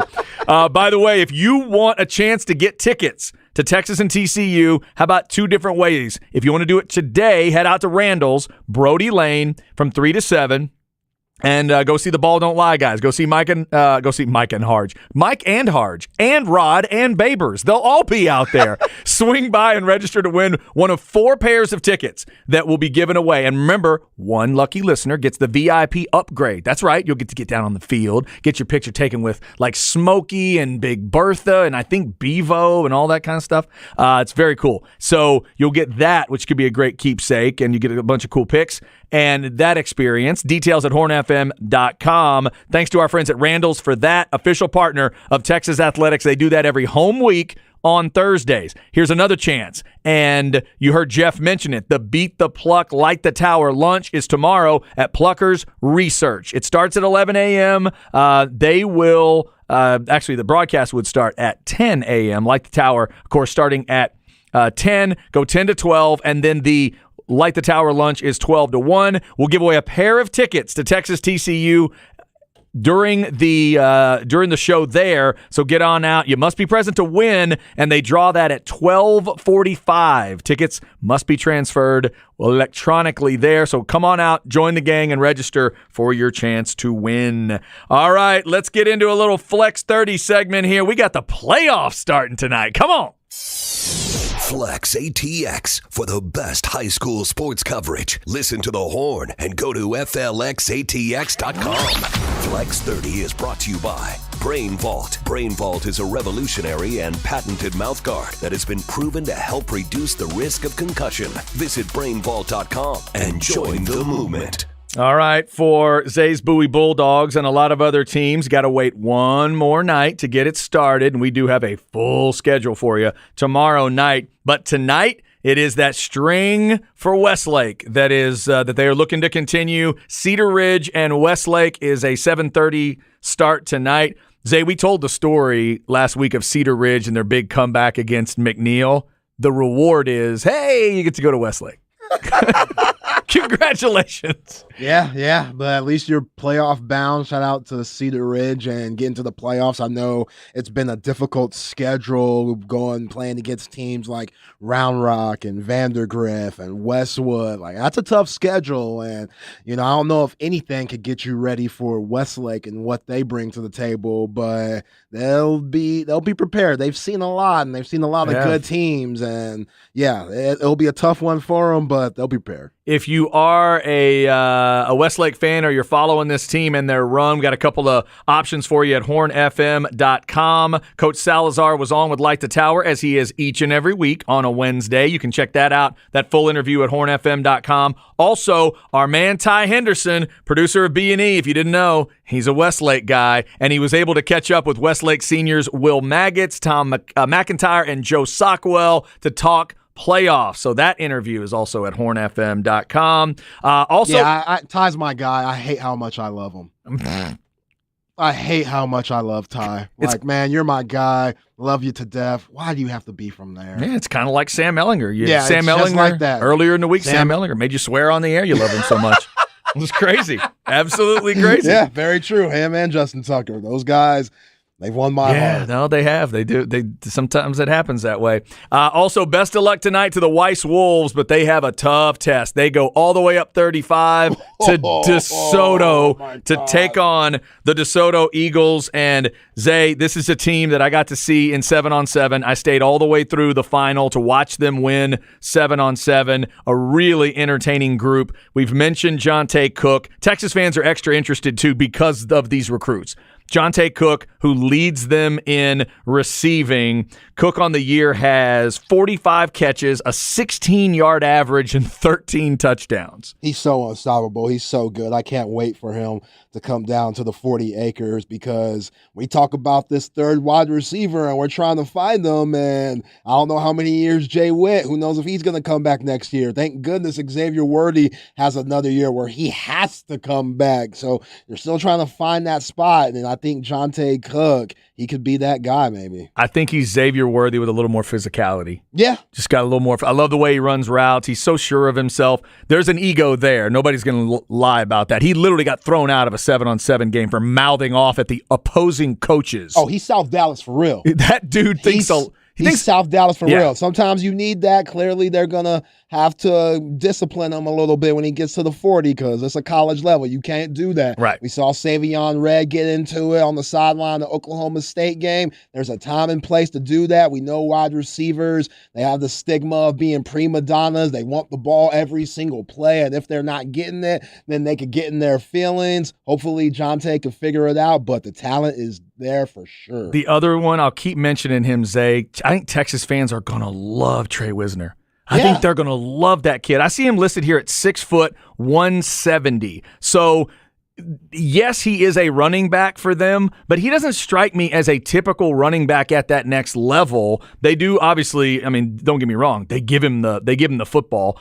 He averages 6 a carry this year on 87 carries, so they're keeping the carry total kind of down for him. But I love this too. Wisner, 8 catches for 144. An 18-yard average and a touchdown this year. That's what I'm saying. Kid can do a lot of stuff. Yeah, talking about Wisner. I mean, I feel like he gets overlooked because of Cedric Baxter Jr., with Cedric Baxter Jr. being the best running back in all of the nation out of Florida, coming to the 40 acres also. But yeah, I'm with you. I think Wisner, he's one of the best in the nation too. And yeah, if you're Jonathan Brooks or Jalen Blue, you better get it going because once Bijan and Roshan leaves, you think that you're going to be next up. There's guys right behind you that are pretty damn good themselves. So I like that. You need a deep running back room like that, and especially when somebody as good as Bijan Robinson, who's most likely going to leave next year, keep bringing those guys in. Yeah, don't stop recruiting them. Keep bringing those guys in. So if you're heading up to the Dallas area, I know Snoop was talking about maybe getting up there and checking out the DeSoto game. You're going to see all that talent. Plus, I'll give you a couple tight ends to think of. One of them is at DeSoto. He's listed at 6'2", 185. To me, he plays a little bigger than that, and I think I'd project him as kind of a tight end. But Dalen Jones, number 9, he's their second leading receiver, 34 catches, a 12.6 average. He has 6 touchdowns, great hands. He's just a monster of a matchup problem out on the field. So Dalen Jones is somebody I bring up. Also, shout out to one of our listeners who let us know about a kid that they think is pretty darn good at tight end. It's actually out of the Katy area, so we'll extend the discussion slightly. But Katy Taylor has a kid named Ian Flint, Flynt, 6'5", 248. Watched film on him today. pretty darn good. He's got offers from Houston, Kansas, Rice, and UTSA, and my guess is that list may change a little bit if some other eyes get on him. So if you got a school that's looking for a tight end, Ian Flint might be a guy to check out. I tweeted that out earlier today at C Hastings 1049. Yesterday we talked a little bit about IV Webb, the linebacker tackling machine out at Anderson. If you have a kid, you just want to get out there, get that name out there, please send it to us. We'll be glad to talk about it. That's what this is all about. And yesterday, Zay, was official signing day for all the other sports. Besides football, so many kids in this area got to sign that document that says, hey, we'll take care of your school. Come play sports. Big, big day for a lot of kids in the area. Yeah, shout out and congratulations to everybody who signed to play extended sports on the collegiate level. That's a great opportunity, and I hope they all take advantage of it. Going back to the Weiss game, their wide receiver, Micah Guilford, he's on our flex watch That's list, right, he is. And he's one of the best wide receivers in the state and definitely in the Central Texas area. If I'm him, I'm looking at that Jonte Cook matchup and saying, hey, everybody's talking about him. What about me? You know what I'm saying? I'm one of the best too, and hopefully he gets to showcase his stuff. And shout out to Snoop for thinking about making that trip. I know he's from that He's area. a DeSoto guy, man. So he's probably hype about, maybe staying home with moms and getting some of her home cooking. And that's a smart move by him. Boy, they have weapons. They absolutely have some weapons. The other guy I'm interested in for the next year, their junior quarterback, Darius Bailey. He's on the shorter side. They list him at like 5'10 or so, but he's up at 66% on the completion percentage. Zay, he's thrown 29 touchdowns and only has 2 picks. Accurate. That's not bad. That's pretty That accurate. is not bad. Yeah. And the one thing I really liked about him was, for a high school kid, his deep ball accuracy, now this is 7-on-7, let's be very clear, but his deep ball accuracy in 7-on-7 was stupid. He was just throwing stuff up, and you think, why is he trying? Oh, he's trying it because he completed it. Oh, okay. And it would look like a gamble every time, but for him, it was not. DeSoto's a really good team. If Weiss pulls that off, that will be a hell of an upset. Flex 30 every day at 1:30 for us, and we'll get you all lined up tomorrow for our 3 games. We've got the 3 main games on the broadcast side for you, but then we've got extra games for you with the IHS Fan Network. We'll get you all lined up for that. Go check out tomorrow. Westlake if you want to see the newly commit Colton Vasek. That's right. In action. That's Late true. Tonight too against that Cedar Ridge team we just talked about. Going to be taking on. He comes off the edge. What does he rock? Like 11? 91. Oh, 91. Yeah, he's 91. My bad. 91. Yeah. That's a good look. That's a good look. Yeah. Because the 9 makes you feel really tough. The 1 reminds everybody that you're lean and mean. Yeah. That's a good number for an Hey, edge. gets Aiden Hutchinson comparisons. I like that. You saw how athletic Aiden Hutchinson looked this past weekend on that Aaron Rodgers interception. You kidding me? Yeah. If Colton Vasek has any of that, bring it on. I love it. I'm glad you brought up that play. We kind of brought that play up and sort of made fun of Rodgers for it, but forget about the Rodgers side of it. The Hutchinson part of that play is freaky stupid. To do what he did and shed that play and realize what was going on and then drop, that's just freaky. I need prove me moments. Like, prove to me why you're selected number 2 in the draft. And that showed me something. Like, I watched a little bit of Hard Knocks, and he has a great motor, great attitude, and I think there's something special with him being a Michigan native, basically, and then also He has to love that, right? Being a Detroit Lion. So, that was very impressive what he did against the Green Bay Packers. I mean, what's Brett Favre? I'm Brett Favre. What's Aaron Rodgers? Brett Favre. What's Aaron Rodgers going to tell you? It's like, dude, no defensive end has ever been where he was, ever, for me. So I'm sorry, I threw the ball. Yeah. My bad. That dude's not supposed to drop into coverage. Yeah. And then he did. Yeah, Brett Favre's going to tell Sorry, you about Brett how he could steal from multiple people and the less fortunate because he thinks he's a great father. That's what Brett Favre's going to do. Brett Favre is going to say, okay, we're going to say we're building this, but here's what we're going to do to pay for it. All right. Okay, coming up at 2:05, it's our man Brian Jones from CBS Sports. You'll hear his pick on Texas and TCU. You'll get his thoughts on Ole Miss, Bama, and a couple other games this week. Zay even took some time to ask a very insulting question about my Texas A&M Aggies. How dare you, Zay? You'll hear Brian's answer to that as well. Up next, though, where are we at in society? All Zay has told me is it's going to get weird today. Oh, goody. It's the Horn.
Wow. Okay, you know I'm into the context clues. Full Force. There it is. Yeah. Come on. Yo, somebody requested this today on the Specs text line, and thank you for this. This is a hit. And if you grew up in that era where you were in high school or college when the movie House Party come out, you know exactly where this song's from.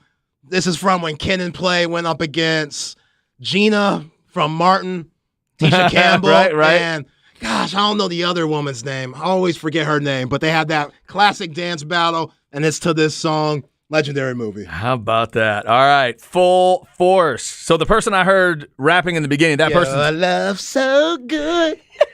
was that first person part? Is that part of Full Force? I that have high no pitch? idea. What the heck was that? Sound like an 8-year-old rapping. So do you remember House Party? I've seen the movie Okay. one time all the way through, but it was years after it came out. Full Force is actually in the movie. They're the three villains. Oh, okay, Yeah. gotcha. I'm gonna kick Okay, your ass. gotcha. Yeah, those brothers. Gotcha. Gotcha. House Party. Now that movie should have got some Oscar love. I mean, Shut up. let's really be honest. Yo, I'm kidding. Cinematic masterpiece. Say what you want about Kid and Play, call them popcorn, bubblegum rappers, sure, whatever. Yeah, you're right. That movie is one of the greatest movies of all time. Martin Lawrence, young Martin Lawrence, is probably a lot of people's first time seeing him. If you didn't watch Do the Right Thing, he's terrific as the supporting friend role. And yeah, it's just a classic movie. The hip hop scene where they're rapping against each other, rap battling against each other. I absolutely love that movie. All right, I'm going to tie two movies together now because Rod and Harge were talking about another movie that's got a musical angle to it yesterday. What's a better movie, House Party or Purple Rain? Oh, What is the better film? I would say House Party. Okay, because I think we can agree Purple Rain's got the better soundtrack. Yeah. Even though I'm sure the Yes, House Party yeah, soundtrack absolutely. is really good. Absolutely. Yeah. But I would always contend, I think Purple Rain is the greatest soundtrack to a guilty pleasure movie that has ever been made. Because it's not I don't consider it some truly great cinematic, film. But to me, it's a guilty pleasure. I will always watch a little bit of it when it's on. It'll suck you in like no other movie of its time. And the soundtrack is unreal. Yeah, it's hard to relate to Prince. I mean, not many people were wearing blouses and having the perm and making noises and stuff like that. Everybody can relate to House Party. That's a good point. Yeah, that's a good point. The first time I saw Prince looking like that on that motorcycle, I knew not one part of that could be me. None of it. Yeah. None. Yeah. Didn't really know how to ride the bike well. Never would look good with hair like that. Couldn't even think about clothes like that. Not near the talent he's got. I can't relate to any of that. You're right. Not one bit. Prince is definitely in his own category, but I think what took Prince to another level was the Dave Chappelle skit. Yeah. That took Prince to a whole nother level because I guess he had to agree with. I feel like Chappelle would have done whatever he wanted anyway, but the story, pop culture wise, that was huge. Yeah, You're like right. that and the Rick James one, Prince dunking the basketball, like Chappelle, that's just comic greatness. And yeah, that kind of, for somebody as young as me, in his early 30s, that clearly wasn't alive during that Purple Rain era, that really introduced me to Prince even more than when my parents were playing Little Red Corvette in 1999 and stuff. Yeah, and because it also spoke to who Prince kind of was. For people who had all these weird stories about Prince, he would always do some really strange things. A lot of that Chappelle skit was from truth. Yeah. And some of the weird stuff that would happen around him. Remember who was the bat? Was it Lamar Odom had that story about Prince came to stay at the house and completely redecorated the house? Do you remember that story? Like I haven't heard that. Prince moved into the house, like rented the house out for a while, and then literally did like full reconstruction, painted everything purple, just did the whole, and did thousands of dollars of renovations, and then was just going to leave.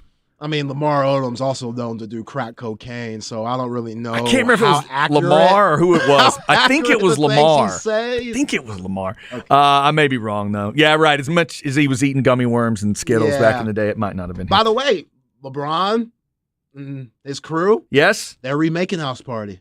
Are they really? Yeah. There's no need for that. I don't know how Why it's are- going to go. Why are we doing that? And what's weird and awful about it, they do it in LeBron's house when he's like gone on vacation. Oh, shut up. So Are like you the serious? two dudes that are in it, I want to say they're like cleaning dudes, and then they realize it's LeBron's house, and they're like, "Hey, let's just throw a party here because it's Bron's house. Like, we won't get in trouble." And yeah, so Yeah, we saw what Space Jam 2 is like. If it's anything like Space Jam 2, it should be a disappointment. That's funny. I was about to bring up Coming to America, too. So That was awful Same also. kind of thing. Yeah. All right, let's get you a Where We At in Society because Zay says there's something weird today, so I want to hear it. Here we go. Where are we at in society today? All right, Zay, did you send me something I got to look at? Yeah, Oh, I here we did. go. So recently we The hell? talked about Jimmy Garoppolo, and you said Oh, that this he is fantastic. might be the most attractive quarterback you've ever seen. All right. So go to Twitter. People are the most ridiculous ever on Twitter, and people have combined the starting NFL quarterbacks and somehow photoshopped them and made them look like women. Oh, wow. This is And the tweet is saying, how many beers would it take for you to get with these women? This is fascinating. But they're NFL quarterbacks. So let's go down the list. Let's Okay. start with part one. On the very left side, it starts with Zach Wilson. Starting with How do we think okay. Zach Wilson or Zara Wilson? How do we think she looks? I give her a 7. Hang on. This isn't weird at all. No, it's not weird at all. I can't even find the right one. What am I? What, Go to part one. There's part 1 and 2. Did I send you both? I might not have sent Oh wait, you both. did. I'm sorry. Okay, There's I'll part send 1 you and both. 2. My bad. Yeah, Okay. so start at part 1. Thank goodness. Oh, there it is. There it is. Okay. All right. Oh no. See, Zach Wilson looks basic. Zach Wilson's a good-looking dude to start with. So he and the wife combined, yeah, she was going to have to be a complete dog to hurt it. So yeah, absolutely. All right. You know what? No beers. No beers. No So, beers. Okay, wow. No beers. It would probably take me a few to get with Zach. No. What about Megan Stafford? Matt Stafford? Uh, I will retweet this for the people. I am retweeting this for the people. Let's go. We'll go beer. Okay. We'll go beer. How about Kyler Murray, which it's cool that they have Kyler Murray so low for her height. His height, That whatever. is so mean. That is so mean. I ain't gonna lie. I've seen Kyler or this Kylie Murray looking woman around 6th Street a couple times. There's a couple of them out there. Yeah, Not bad. We'll go. This one, yeah, they say like 3 sips. I'll go a little further. I'll go half a beer. All right. Yeah. I'm with you on that. That's a good. Not That's a bad. good-looking human right That's there. a good looking person. Patricia Mahomes. That's just a no. Yeah, why do they have her like with Just a mullet? It's just a no. It's like the 80s and I don't think- woman mullet. And I don't think Patrick is an unattractive guy. And I've seen the woman he's with. I don't dog her as much as people do, but combining them, that's ghoulish. No, that's just a no. It would be a couple cases, 2 cases. 2 cases is the Damn. answer. All right. Yeah. Man, that's cool. All right, let's go to the right. Tom Brady. Tanya Brady. I ain't gonna lie, Tom looking good. Yeah. 2 sips. 2 sips, maybe. And you're a Bucks fan. Yeah, Hell, you might go sober completely. come on. All right, how about Joe Burrow? Joe Burrows. Oh yeah. I mean that's Oh, none. Joe Burrow, not bad. That's none. Glass of water. Okay, here Yeah. we go for you. Jenna Garoppolo. Oh, Looking like a Kardashian. no doubt. No doubt. No doubt. She would need to be the one drinking, not me. All right, we got to roll through these because we're all behind schedule. Yes, we are. Aaron Rodgers. I don't like the makeup on Aaron No, Rodgers. that's just a no. That's scary. All right, let's see. Ugh, Oh, Russell the- Wilson, Rachel Wilson. yeah, Yikes. The Kirk Cousins one, that doesn't need to happen. That does not need to happen. Did you tweet these out yet? Yeah, I tweeted about All right. Justin Fields. Yeah, I'm not feeling that. Deshaun Watson, not feeling that either. And yeah, you're right, Kirk Cousins. All right, let's roll through part 2 real quick. Yeah, there's some. I think that there's some decent stuff in part 2. I mean, Herbert and the wife. That's not bad. Probably not bad. Yeah. Yeah, Josh Allen's one looks like it will kill you. Herbert said feels like she could beat me up. That's funny. That is funny. The Jalen Hurts. That's a woman I would not mess with in terms of making her mad. But yeah, that's that's a beer maybe Okay, or less. Geno Smith. Hers looks like she should be on the sideline of an NBA game. Yeah, the Geno Smith. That's attractive though. Yeah, not bad. Somebody said that Sierra wearing Russell's old uniform. That's funny. That is funny. Oh my God. Yeah, the Josh Allen. That's a bit awkward. Mariota, awkward. Lamar Jackson. Lamar Jackson. Now, no. Looks like Lamar Jackson should be wearing scrubs. There's something wrong with that. Tua. I don't know why they would say 7 beers on tour. Tua. That's a pretty human right there. I'd say maybe a beer. What about Dak? Oh, wait. I didn't see. Wait, where's Dak? Hang on. There it is. Okay. Look at Trevor Lawrence's picture. yeah. Trevor Lawrence's picture isn't even edited. Yeah, no, that's just Trevor Lawrence. That's so wrong. That is so wrong they did that to Trevor Lawrence. Come on, man. All right, I'll retweet those as well. Remember, Zay is at Ain't That _ Zay. I'm at C Hastings 1049. And occasionally, for Where We At in Society, Zay will jump into the DMs and make you, he will get into your DMs. Be careful. He will give you all kinds of weird videos and pictures that may get you in trouble at work. So we are warning you now. 2 o'clock hour coming up. Brian Jones will start it off. Is he picking Texas or TCU? You're about to find out. Don't move. It's the Horn.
First time he said it, I thought he said lyrics to God. I thought maybe he was sending it up. sending lyrics up. Hour number 3 on a Thursday. Zay and Chad with you. Who we got here, Zay? This is the lyrics to go instrumental, A Tribe Called Quest. Yeah, I want to say yesterday was the anniversary of their third album, Midnight Marauders, classic hip-hop album.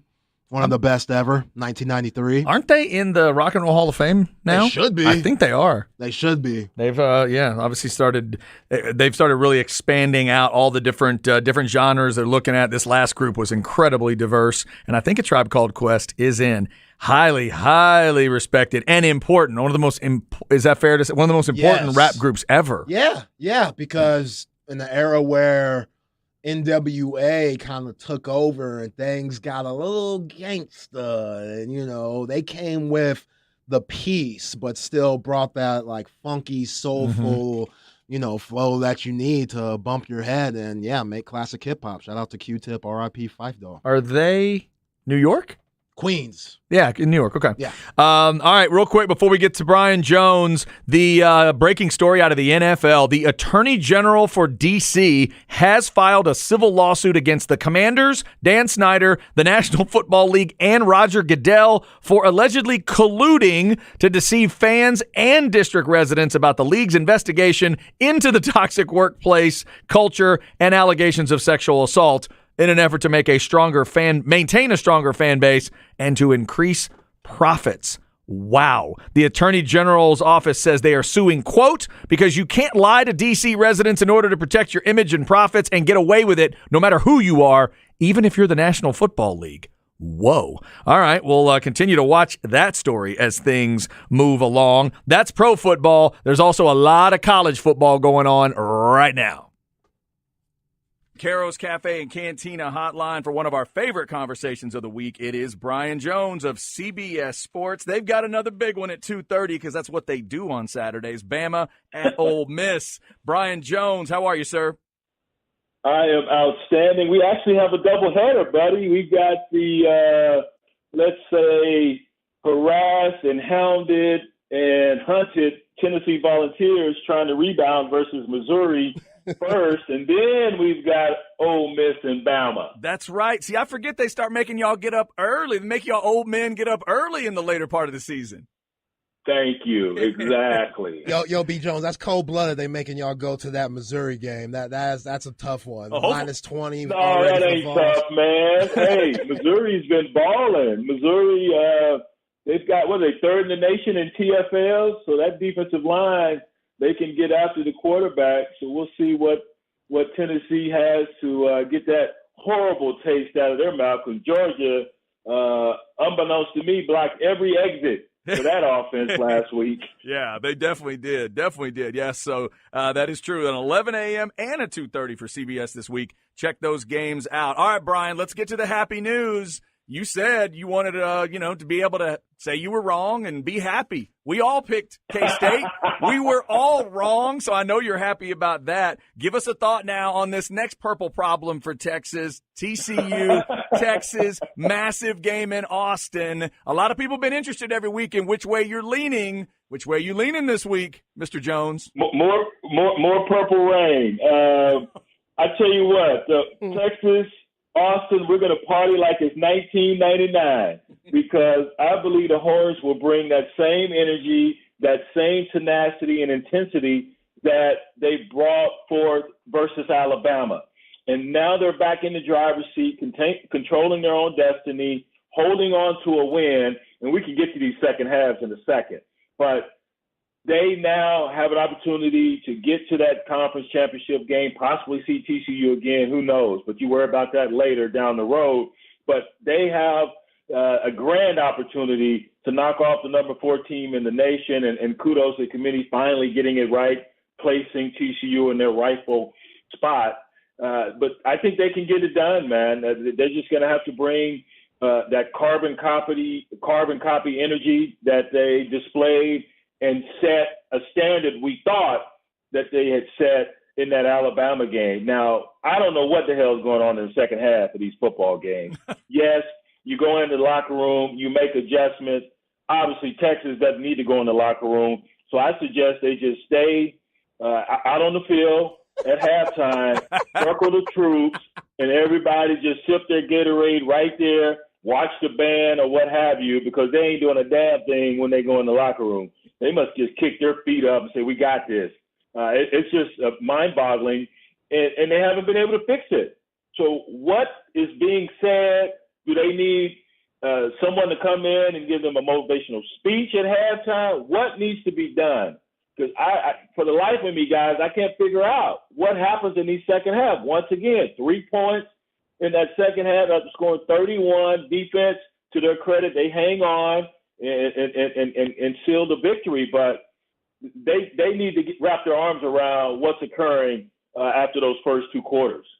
Yeah, B. Jones, 6 points in the second half in the last 2 games against Oklahoma State and against Kansas State. I don't think that will work this weekend against TCU, but you've been really critical about this defense, which, the front line, they're clearly the vocal point of the defense. The secondary, they're coming along, but they're still vulnerable. What have you seen in this defense in recent weeks that you've liked and disliked?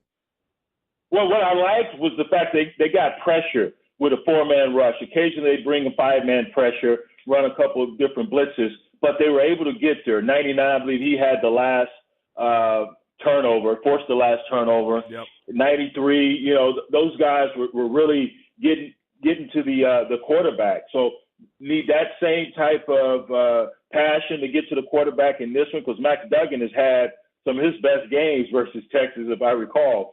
So that's what I like. Jaylan Ford, each and every week's getting better. Of course, he got that. I think he recovered. Did he recover the last fumble? And he also had an interception in last week's game. Yeah, I need him to get a little bit better in some of those coverage schemes. But he's playing lights out. He's taking on blocks. What I don't like, I keep saying it, man. You can't go underneath these blocks. You're making the hole wider. Kendre Miller, that running back for TCU, will exploit it just as all these other backs have. I also like that they held K-State and Deuce Vaughn to their least amount of rushing yardage on the season, 139 yards. So that's huge, and you're going to need that against this running game and this running quarterback.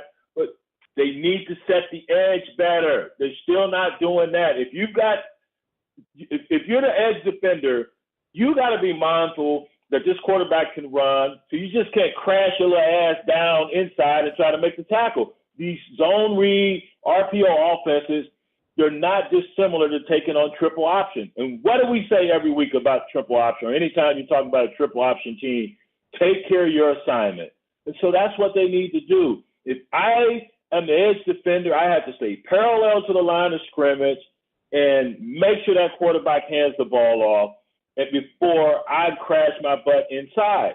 So those little problems continue to creep into the scenario once you turn on that game film. And the good teams are going to take advantage of that. So, that and not running underneath these blocks. Yeah, I know you got a ton of speed, Zero, but man, if you play it correctly, instead of running underneath and getting there with your elite speed and making a tackle for a 3 or 4 yard gain, if you play it correctly, it could be a 1 or 2 yard gain.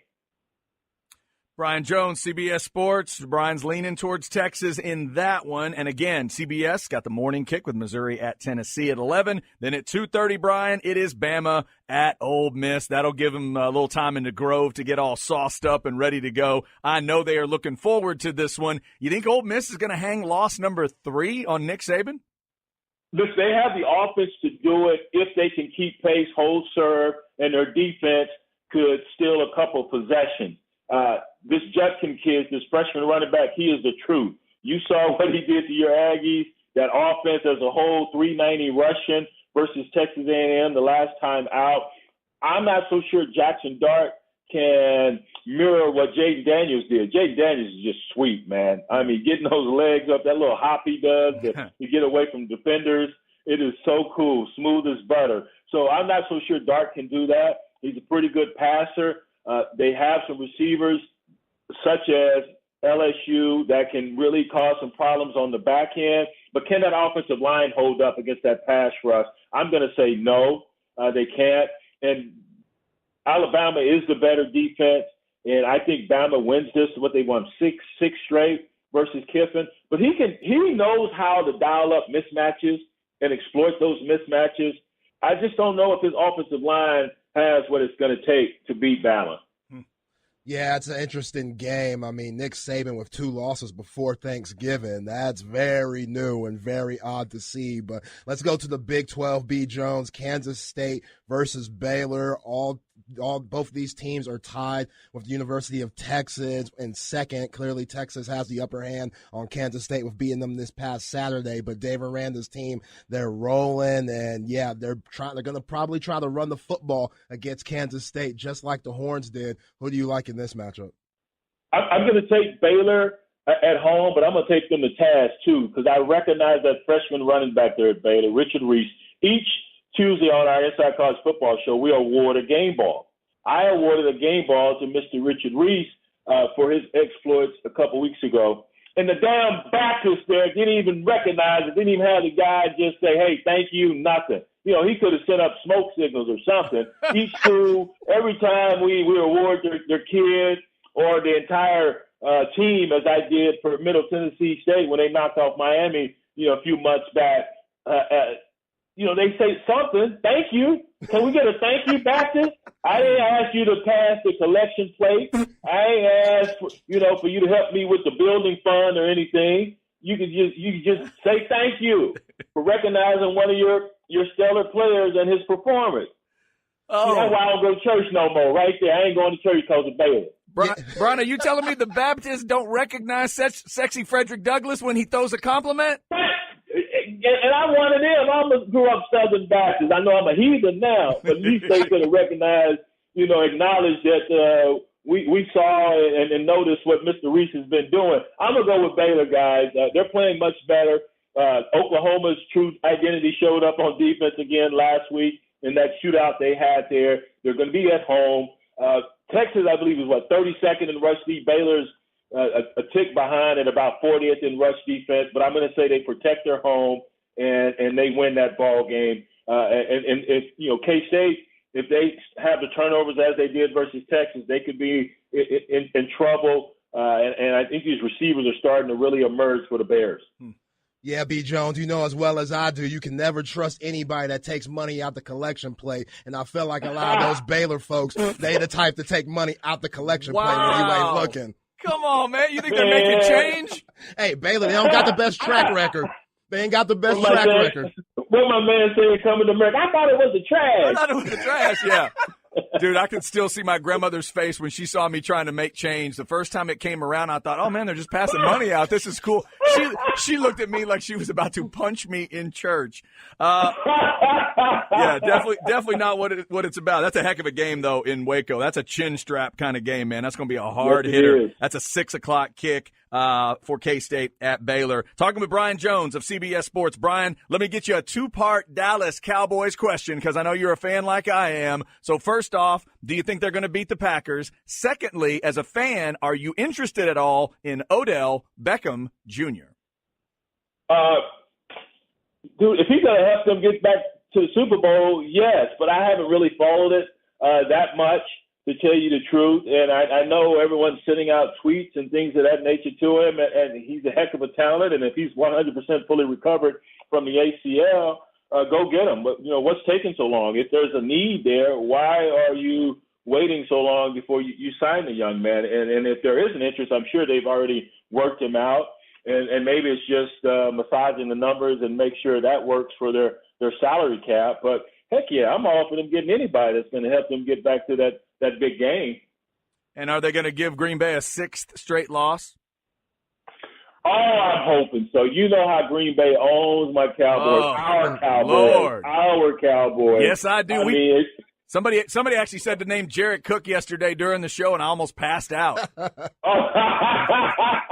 Jared Cook, bad refereeing. Yep. I mean, just name it. By hook or crook, they always find a way to beat the Cowboys. So I'm hoping they hang a 6th loss on them. Aaron Rodgers doesn't know whether he's coming or going right now. I guess he's going to stop dropping his wide receivers in the grease and just be quiet and mum about everything. But no love lost for Green Bay, and so I'm not sitting here and just admiring the setbacks that they have experienced. But I'd love for the Cowboys to hang a 6 straight. They're not going to feel sorry for them, not in this league. So yeah, go Cowboys. There you go.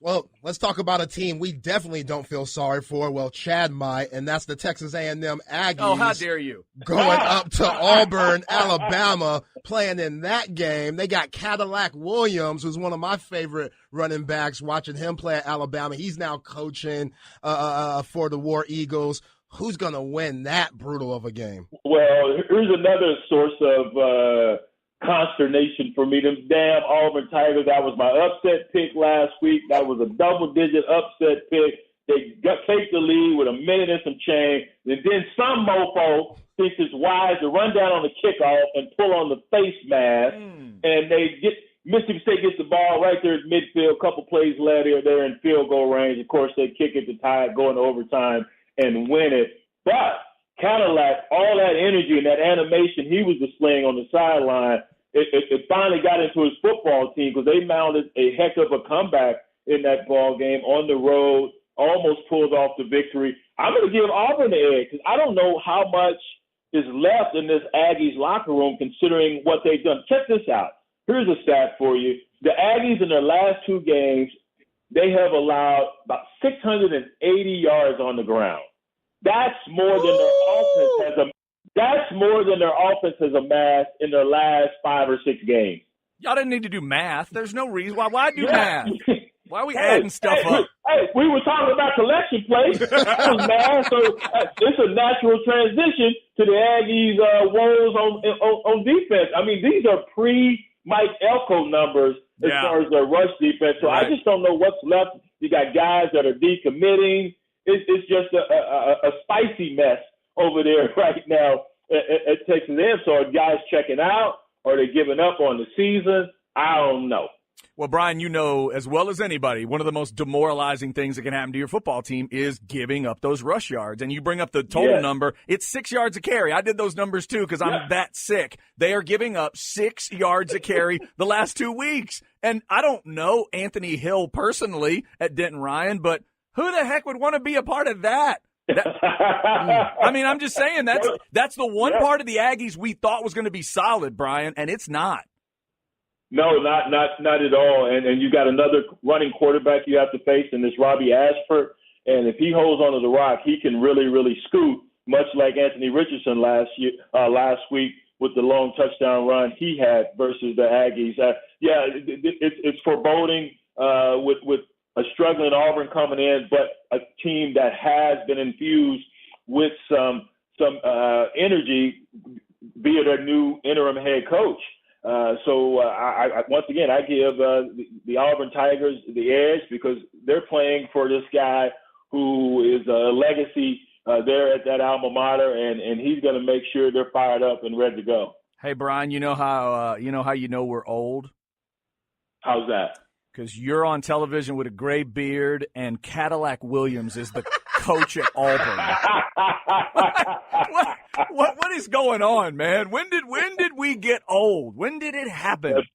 That's Father Time, baby. Undefeated, like something else. Yeah, no doubt. That's Brian Jones. Check him out on CBS Sports. If you haven't seen that sexy gray beard, you got to check it out. He'll be up early from Missouri at Tennessee at 11, and then 2:30 it is Bama at Ole Miss. Can Ole Miss give Bama a third loss? I think we're all hoping for that. The team in red, white, and blue in that game is definitely America's team this week, unless you live in Tuscaloosa. Brian, we always appreciate it, man. Have a great week. Enjoy the games.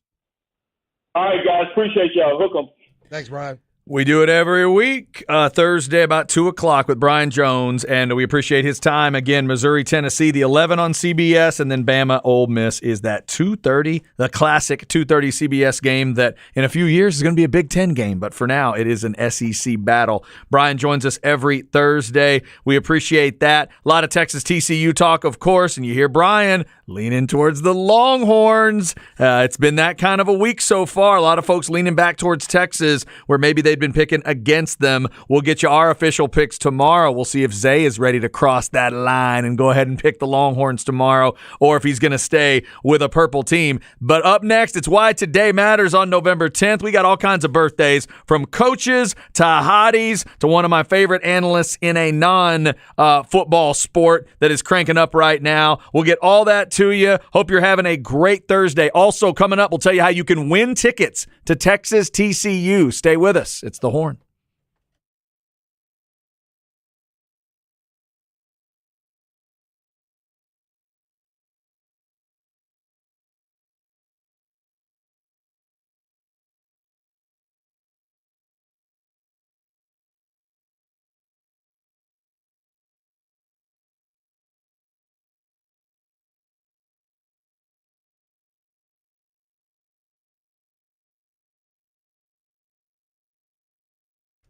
All right, let's talk a little AV consultations. They will get you hooked up. Tom McKay and his crew have been doing this since the late 80s. That's right, locally owned and operated since back in the late 80s. So they've seen so many changes when it comes to TVs, TV screens, what you can do with speakers, where you can mount stuff, how many speakers you can use. They can do all of those things for you. They've put as many as 12 screens in somebody's bedroom in the house, they've told me. And they set up all kinds of places around the area. So remember, when you're out at a Pluckers, like tomorrow, maybe you go out to Pluckers, the research location, to check out our guys Like the Tower with the Like the Tower lunch. Remember, they set them up so you can look at how those screens are all set up there and maybe start dreaming about something at your house. Audio-visual consultations, 255-8678. That's 255-8678. Tell them you heard about it here on The Horn. You can also check them out online at avconsultations.com.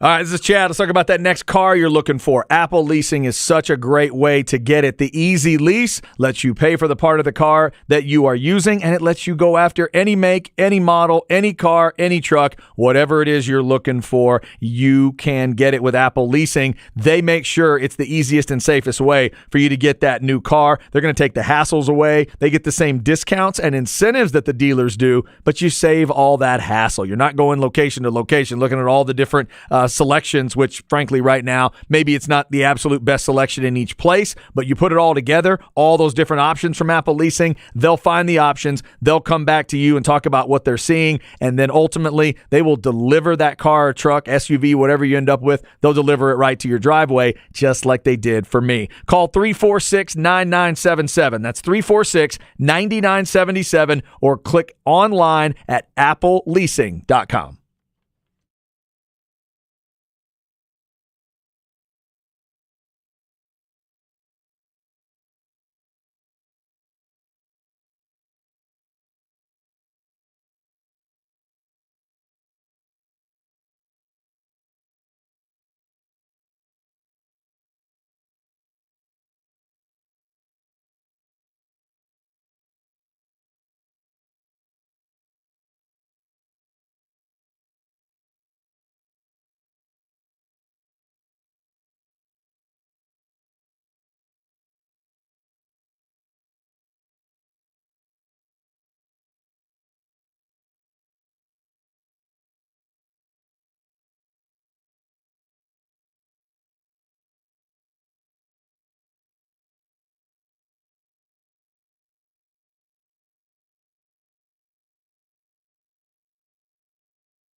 Stunting like my daddy? Is that what he just said? Yeah. Stunting. This was cool back in the day. Now it's kind of odd. You don't think this one is like held up well? No. Okay. Stunting like my daddy? Calling another grown-ass man your daddy? No, I don't think it's held up. All right, who is this? I don't know it. Lil Wayne and Birdman. Lil Wayne. I got to listen to more Lil Wayne so I can identify him. I feel like that's a voice I should be able to identify. Yeah, definitely. I mean, if you have a heart, which we should all know by now, listen on these airwaves, I barely do. I definitely don't in this situation. Like Lil Wayne and Birdman, he was like a father figure to him. And Birdman, who was in his early 30s, or late 20s when they started Cash Money, Wayne was around 12 years old, a teenager. So he kind of raised Wayne in the rap game. And they've had their falling out and stuff. But that's more like a big bro situation. Like my big bro. Like that's what should have been. But not my daddy. The rhyme scheme just doesn't work then if you don't. It don't work, period. Oh, okay. It don't work, period. Somehow it worked back then because Lil Wayne was as hot as I don't know what during 2003 to probably 2009. Stunting like my daddy. Wayne was definitely the best rapper in the game from that period. But yeah, it was a swing and a miss on that. So here's a question I've never asked on the air. When it comes to folks like Lil Wayne comes to mind, in music, Post Malone comes to mind, and there's some others. Once you have gone to like tats up your neck and onto your face, literally onto your face, what's the next frontier? What you mean? Like what's left to do at that point? Does Wayne sit around still thinking of all these ideas, or is whatever part of his brain wanted all the tats, has it just moved on? You know what I mean? Like, do you get to a point where does it stop ever? Does it just keep going? Yeah, I think you could put Wiz Khalifa in that category too. Okay. Wiz Khalifa was just in the ATX and performed on the 40. I don't know Is that right? which Wiz Khalifa with no weed in the air, I don't know how that happened. Because if you're going to a Wiz concert, there's definitely going to be some chronic floating around. So All right. CDC, how'd y'all make that work? Hey, salute to you because that's very impressive. It made sure it was an outdoor show. What are you talking about? That's where you bring the chronic. That's how you do it. That's how you Yeah. do it. That's where you bring the ganja, you know. But I don't get it either, Chad. It's basically you're saying this is it for me. Rap or jail. Well, it's not even that. Like we've now, thankfully, as a society, we've grown to accept tattoos more, and we've accepted different kinds of tattoos. I would always get concerned. If I ever got started, I'd be worried that I'd become that person. If you get addicted to something like that, where does it end? When does it stop? Because at some point, Lil Wayne's going to be like 75 years old, we hope. We hope he becomes an old man. He's going to be looking in the mirror like, oh my God, why did I tattoo that right here? Why did I put it on my cheek? Why did I put that on my forehead? You know? Yeah. That's crazy. But hey, man, they've turned themselves into literal works of art in addition to the art that they're throwing out there. So good for them. Lil Wayne, a part of the show today. That Full Force beat was great. Black Sabbath with Ronnie James. Mike and the Mechanics that I couldn't identify. I am so sorry, white people. And Brian Adams started the show today. Speaking of today, let's tell you why today matters. Got a weird group of birthdays for you. Here we go.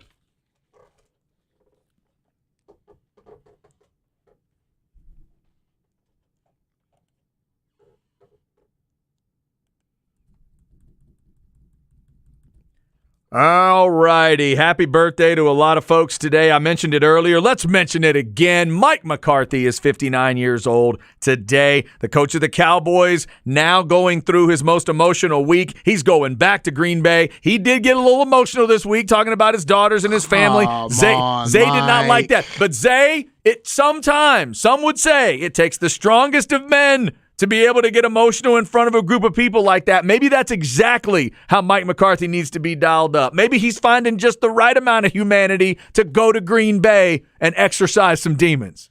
Yeah, it's cute. I get it. You won the championship there. Big part of the reason why you got a second chance at another shot of being a head coach in the National Football League. But it's just this rivalry and what the Packers have meant to the Dallas Cowboys. And Mike definitely knows he's been a part of it on the other side. I don't like the tearing up, but again, I have no heart. So Yeah, that's true. he has dollars and stuff. I get that. It's cute and all, but hey, you got business to take care of when you go up to Lambeau. And how they treated you on your way out was foul. All the blame was on you.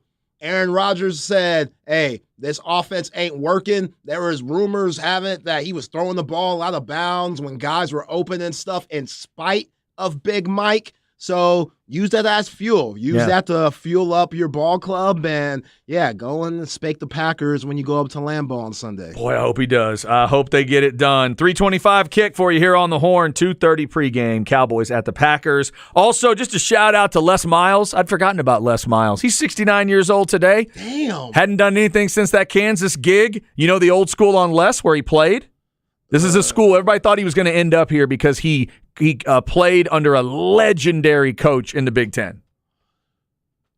I do not know. He's a Michigan guy. Huh, okay. Yeah. Blue. They would always connect him to Schembechler, and every time the Michigan job would kind of come open, it was always less rumors going on. Les Miles with a birthday today. Also, Zay, three kinds of hot have birthdays today. The late Brittany Murphy. She only made it to, she would have been 45 today. She died back in 2009. That was such a sad story. Yeah. Brittany Murphy, all kinds of, she couldn't deal with a lot of stuff. Lots of combos of drugs is ultimately what killed her, but I always thought she was kind of grimy hot. Yeah, Right? yeah, especially in 8 Mile. Like, she had some very grimy scenes with Eminem She did. and that one brother that Eminem punched out because Yes. he was sleeping with him. But yeah, she has that grimy, just I want to say trashy, but she has a different. She does. It's different, but there's something nice about it. Also, speaking of attractive, how about Eve at 44 today? Oh man. So I went down a little bit, not a rabbit hole. I pulled Eve up today, and I said, I'm going to listen to a song. And I happened to, the one that popped up first was the Let Me Blow Your Mind with her and Gwen Stefani. Dude, have you seen that video in a while? Oh, that video. That is one of the prettiest looking videos you will ever see. Yeah, because Gwen Stefani, she's just walking around like a bikini top the whole video, right? Exactly. You got that on her side and of it. On like RTVs, ATVs, or whatever it's called. And Eve looks like Eve. I mean, it's fantastic. Happy birthday to Eve today. Also, Miranda Lambert is 39 today. She's one of my favorites in country music. She was on the CMAs last night. I dig Miranda. Sometimes it's different sizes with Miranda. I don't care. Add the pounds, take the pounds away. She's sexy as hell to me, and I don't love every single song she puts out. Sometimes she gets a little schlocky for me, but when she gets down and dirty and just doesn't care what anybody thinks, that's my favorite Miranda Lambert. Yeah, you know you're sexy when your weight can fluctuate and still look good. And Miranda, I'm with you. There's something about her, too, that I dig. And yeah, the awards were last night. Peyton Manning and who was that? Luke Bryan? Peyton Manning and Luke Bryan. I haven't watched it all yet, but I've watched a decent amount of it. There was some good, decent stuff. I love recording stuff like that because then I can fast forward through the, poppy Nashville garbage. I knew Peyton Manning was country. I didn't know he was that country, the host of the CMT Awards. Well, Tennessee, Rocky Top. Yeah. I mean, and grew up in New Orleans? Grew up in New Orleans and then goes to Rocky Top. That's what I'm saying. I thought he'd have a little more funk in him. I'd like to see Peyton host the Funk Awards. Can we do that? Have Peyton Manning host the Soul Train Awards. How about that? Now that would be good.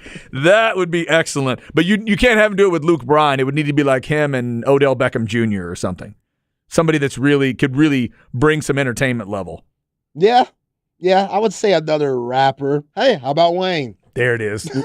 Lil Wayne and Peyton Manning and write Peyton some jokes about all of Lil Wayne's tattoos. That's what you need to do. That is what you need to do. All right. Happy birthday to all those folks. Also, happy birthday to one of my favorite basketball analysts. Zay, I think you're in this category too. Kendrick Perkins is 38 today. My dude. He's great at it. Yeah, he's good because he adds that Beaumont country feel, but my man's polished. He does a great job on ESPN. And for a guy, he didn't go to college, was supposed to go to Memphis. We know that he went to Beaumont Ozone. Did he lose to Chris Bosh in that state championship game? I think he did. Yeah, lost to Chris Bosh in that state championship game. went on straight to the league and, has made a name for himself on ESPN. Got the title with the Celtics in 08. Yes. Yeah. Yeah, so he's a legend in Beantown just for that. He is. There you go. Texas boy done well. Kendrick Perkins, 38, and I love listening to him break the game down. Got the perfect combination of he knows the sport, he can explain the sport to you, but then he has a lot of fun doing it. And I didn't expect him to have that much fun. He always seemed so serious with that scowl. His resting face is so scary. Like it's very serious. He was an enforcer. You better be ready if you went down in the lane and tried to dunk on Kendrick Perkins because you'd be feeling it after the game. Yeah. Please believe me. But then as soon as he pops that personality out now and that big smile hits his face, you're like, oh my God, this is fantastic. Yeah, and he coaches his kids, AAU team Does out he of really? Houston. Yeah, his kid can hoop too. He's only about 10, 11 years old, but he could go. I could not be a referee in that. I don't think I could call fouls with Kendrick Perkins nearby. I think I would be a little scared there. All right, that is what November 10th means to us and why it matters. More Texas TCU talk. Also, the story out of the NFL where the NFL, Goodell, Washington, and pretty much everybody, maybe your favorite player, is getting sued ultimately by the Attorney General for the District of Columbia. We'll hit that one more time and get you set up for Ball Don't Lie on the road. They're at Randall's on Brody Lane today, and they've got a chance for you to win Texas TCU tickets. We'll explain coming up on The Horn.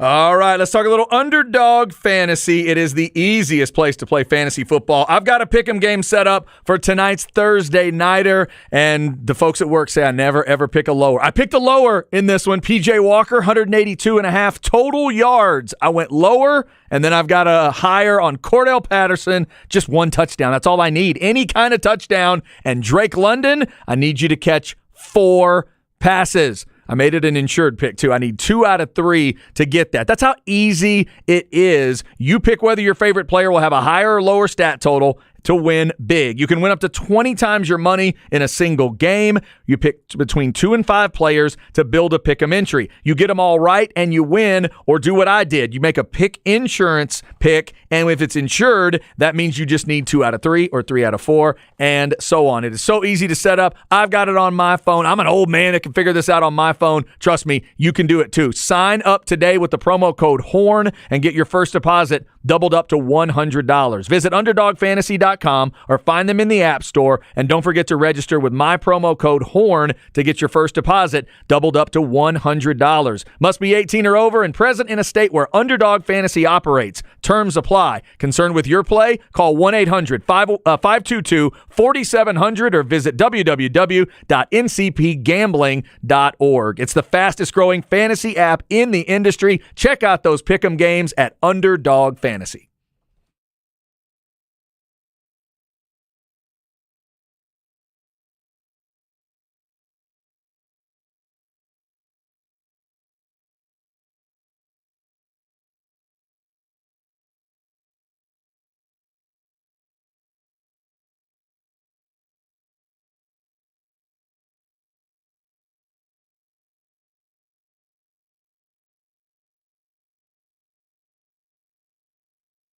All right, let's talk a little specs. You got Thanksgiving and Christmas coming up, but you also have a lot of cool game watching parties and things to go. Now that you're into fall, weather's getting a little cooler. Don't forget about Specs. Specs Wine, Spirits, and Finer Foods. They've been a Texas family-owned destination for selection and savings since 1962. I mentioned I was just at Specs, grabbing some beer and a little bit of liquor as well, and got some great stuff, including 8-Track. Had an 8-Track yesterday, the good stuff from the Real Ale folks out in Blanco. If you haven't tried 8-Track, it is fantastic. 4-time National Retailer of the Year. If you're looking to step up your holiday cocktail game, get the insider info on seasonal releases, or you can order online for same-day delivery by going to specsonline.com. So this November, get it all set up with Specs. And remember to support the November Charity of the Month. It's the Salvation Army by donating at the checkout. I did that the other day at the Specs store. Salvation Army does incredible work in our community. And if you want to, you join Specs in backing that great organization. Remember, the fun starts at Specs.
Huh. Eve? No. No, I know I'm supposed to know who this is and I can't come up with it. Why do I Rihanna. Rihanna, thank you. There you go. Sorry. Eve, wow. I couldn't get the video out of my head. You could have played Boz Scaggs there, and I think I would have guessed Eve after watching that video today. Those paws, round. Oh, Serious. yeah. Dude, that is one of my favorite. And that's a great tattoo because it's so understated in a way. Like, there's not a lot of it. Yeah. It's in a very strategic place, and it ends up being really, really sexy. And she has, over the years, I think, controlled herself to not get more. Yeah. Right, at least in that area. You know what I mean? Like, I would have been, you get addicted to that right away. It's like, I could make it even sexier. We could color this in. We could do that. And pretty soon you got a whole scene on your chest, and you're a 68-year-old woman thinking, what did I do that for? Yeah, and it's not like she's a bouncing Betty, Dolly Parton type girl either. But somehow, with the paws, it sticks out. Dude, I always remember that. She sticks out. Yeah, she does. Remember that award show moment where it was Diana Ross, her, and Lil' Kim, and she's got the sexy dress on, and you can see the tat. Eve was up there? Yeah, Eve was up Where there. Diana Ross and Diana Ross petted bosom? Yeah, like, that's a legendary. Reached over and messed with Lil' Kim. Only Diana Ross could have done that, and no one said anything. Yeah. Like, the next day, nobody was saying, why, that was inappropriate. Why did she cross that line? Yo, when women rock that Lil' Kim Halloween costume, always one of my favorites. Yeah, I bet. Yeah, that's got to be good. I need to go to more Halloween parties that do that. That makes much more sense. All right, Stems and Seeds brought to you by AV Consultations. 255-8678 or go to avconsultations.com. Zay, what do you make of this NFL story where the Attorney General for D.C. is filing the civil suit against Washington, Dan Snyder, the NFL, and Roger Goodell? Here we go. That's what I think of it. I knew something more was going to come out of this Daniel Snyder story with the Commanders in Washington. And yeah, here we go. We'll see where this goes. All right. We know where Ball Don't Lie is going today. They are at the Randalls on Brody, and they've got your chance to win tickets for Texas and TCU. 4 winners are going to be drawn. One of those winners gets a VIP upgrade. Get on out to Randalls on Brody for that chance today. If you can't make it out there today, get to the Research Pluckers tomorrow, and you can sign up for another pair of tickets for Texas TCU. They'll give those away at 12:45. You got to be present to win. You can check out hornfm.com for all that info. Zay, do you have interest in Falcons Panthers tonight? Not one bit. I will be watching Texas basketball versus Houston Christian. Longhorn Network. You'll have 45 minutes to enjoy the NFL before the Longhorns tip. All right, I might get a good nap in. Texas against HCU. What are you watching for tonight? Let's see where they are in the rebounding battle, and that starts with Chris Beard and his lineups. At one point, he's going to have to play Dylan Dessou and Christian Bishop together. I don't know when it's going to be, but he's got to get out of that mindset of only one could be in at once.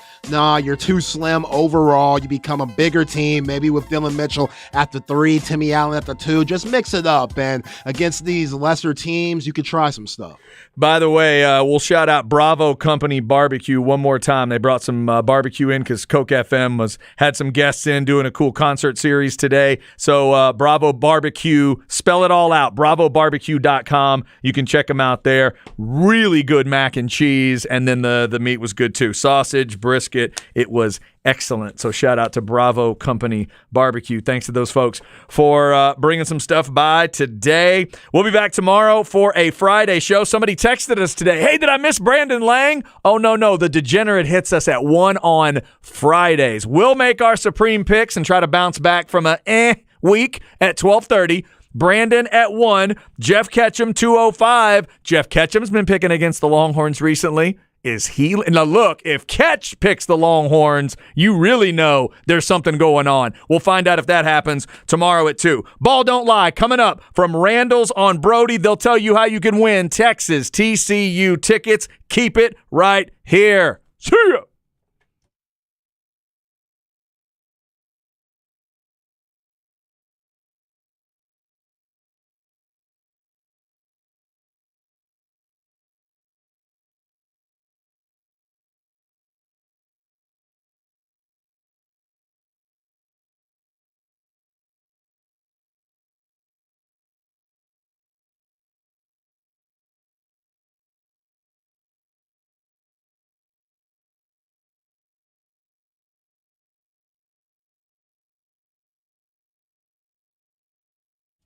This is Chad. Let's talk a little sinus and snoring specialist. If you're not sleeping well and you know why, or even if you don't know why, Dr. Slaughter and the crew at Sinus and Snoring Specialist can help you figure that out. They need to figure out, why are you snoring? Is it sleep apnea? Is it some other things? Do you have allergy issues? Do you have sinus problems? There's a lot of different people, obviously different situations that are walking in there, and they have a lot of different options, which is great. Surgical and non-surgical options that others just don't have. So get on in there. They'll be, he will pride himself, Dr. Slaughter. He'll meet you in that first consultation, start going over things with you. And I always tell you, he showed me that I was 85% blocked in my nasal passages. He did that with a device that he helped create. So when I tell you it's the most advanced and unique treatments out there, that's the kind of stuff I'm talking about. Get on in there. My initial exam took less than an hour. They work with most insurance, and that allergy test they do, it's done without needles. So no need to freak out there. Call and set up an appointment today, 512-601-0303, or go to sinussnoringent.com. It's Sinus and Snoring Specialist. Feel clear,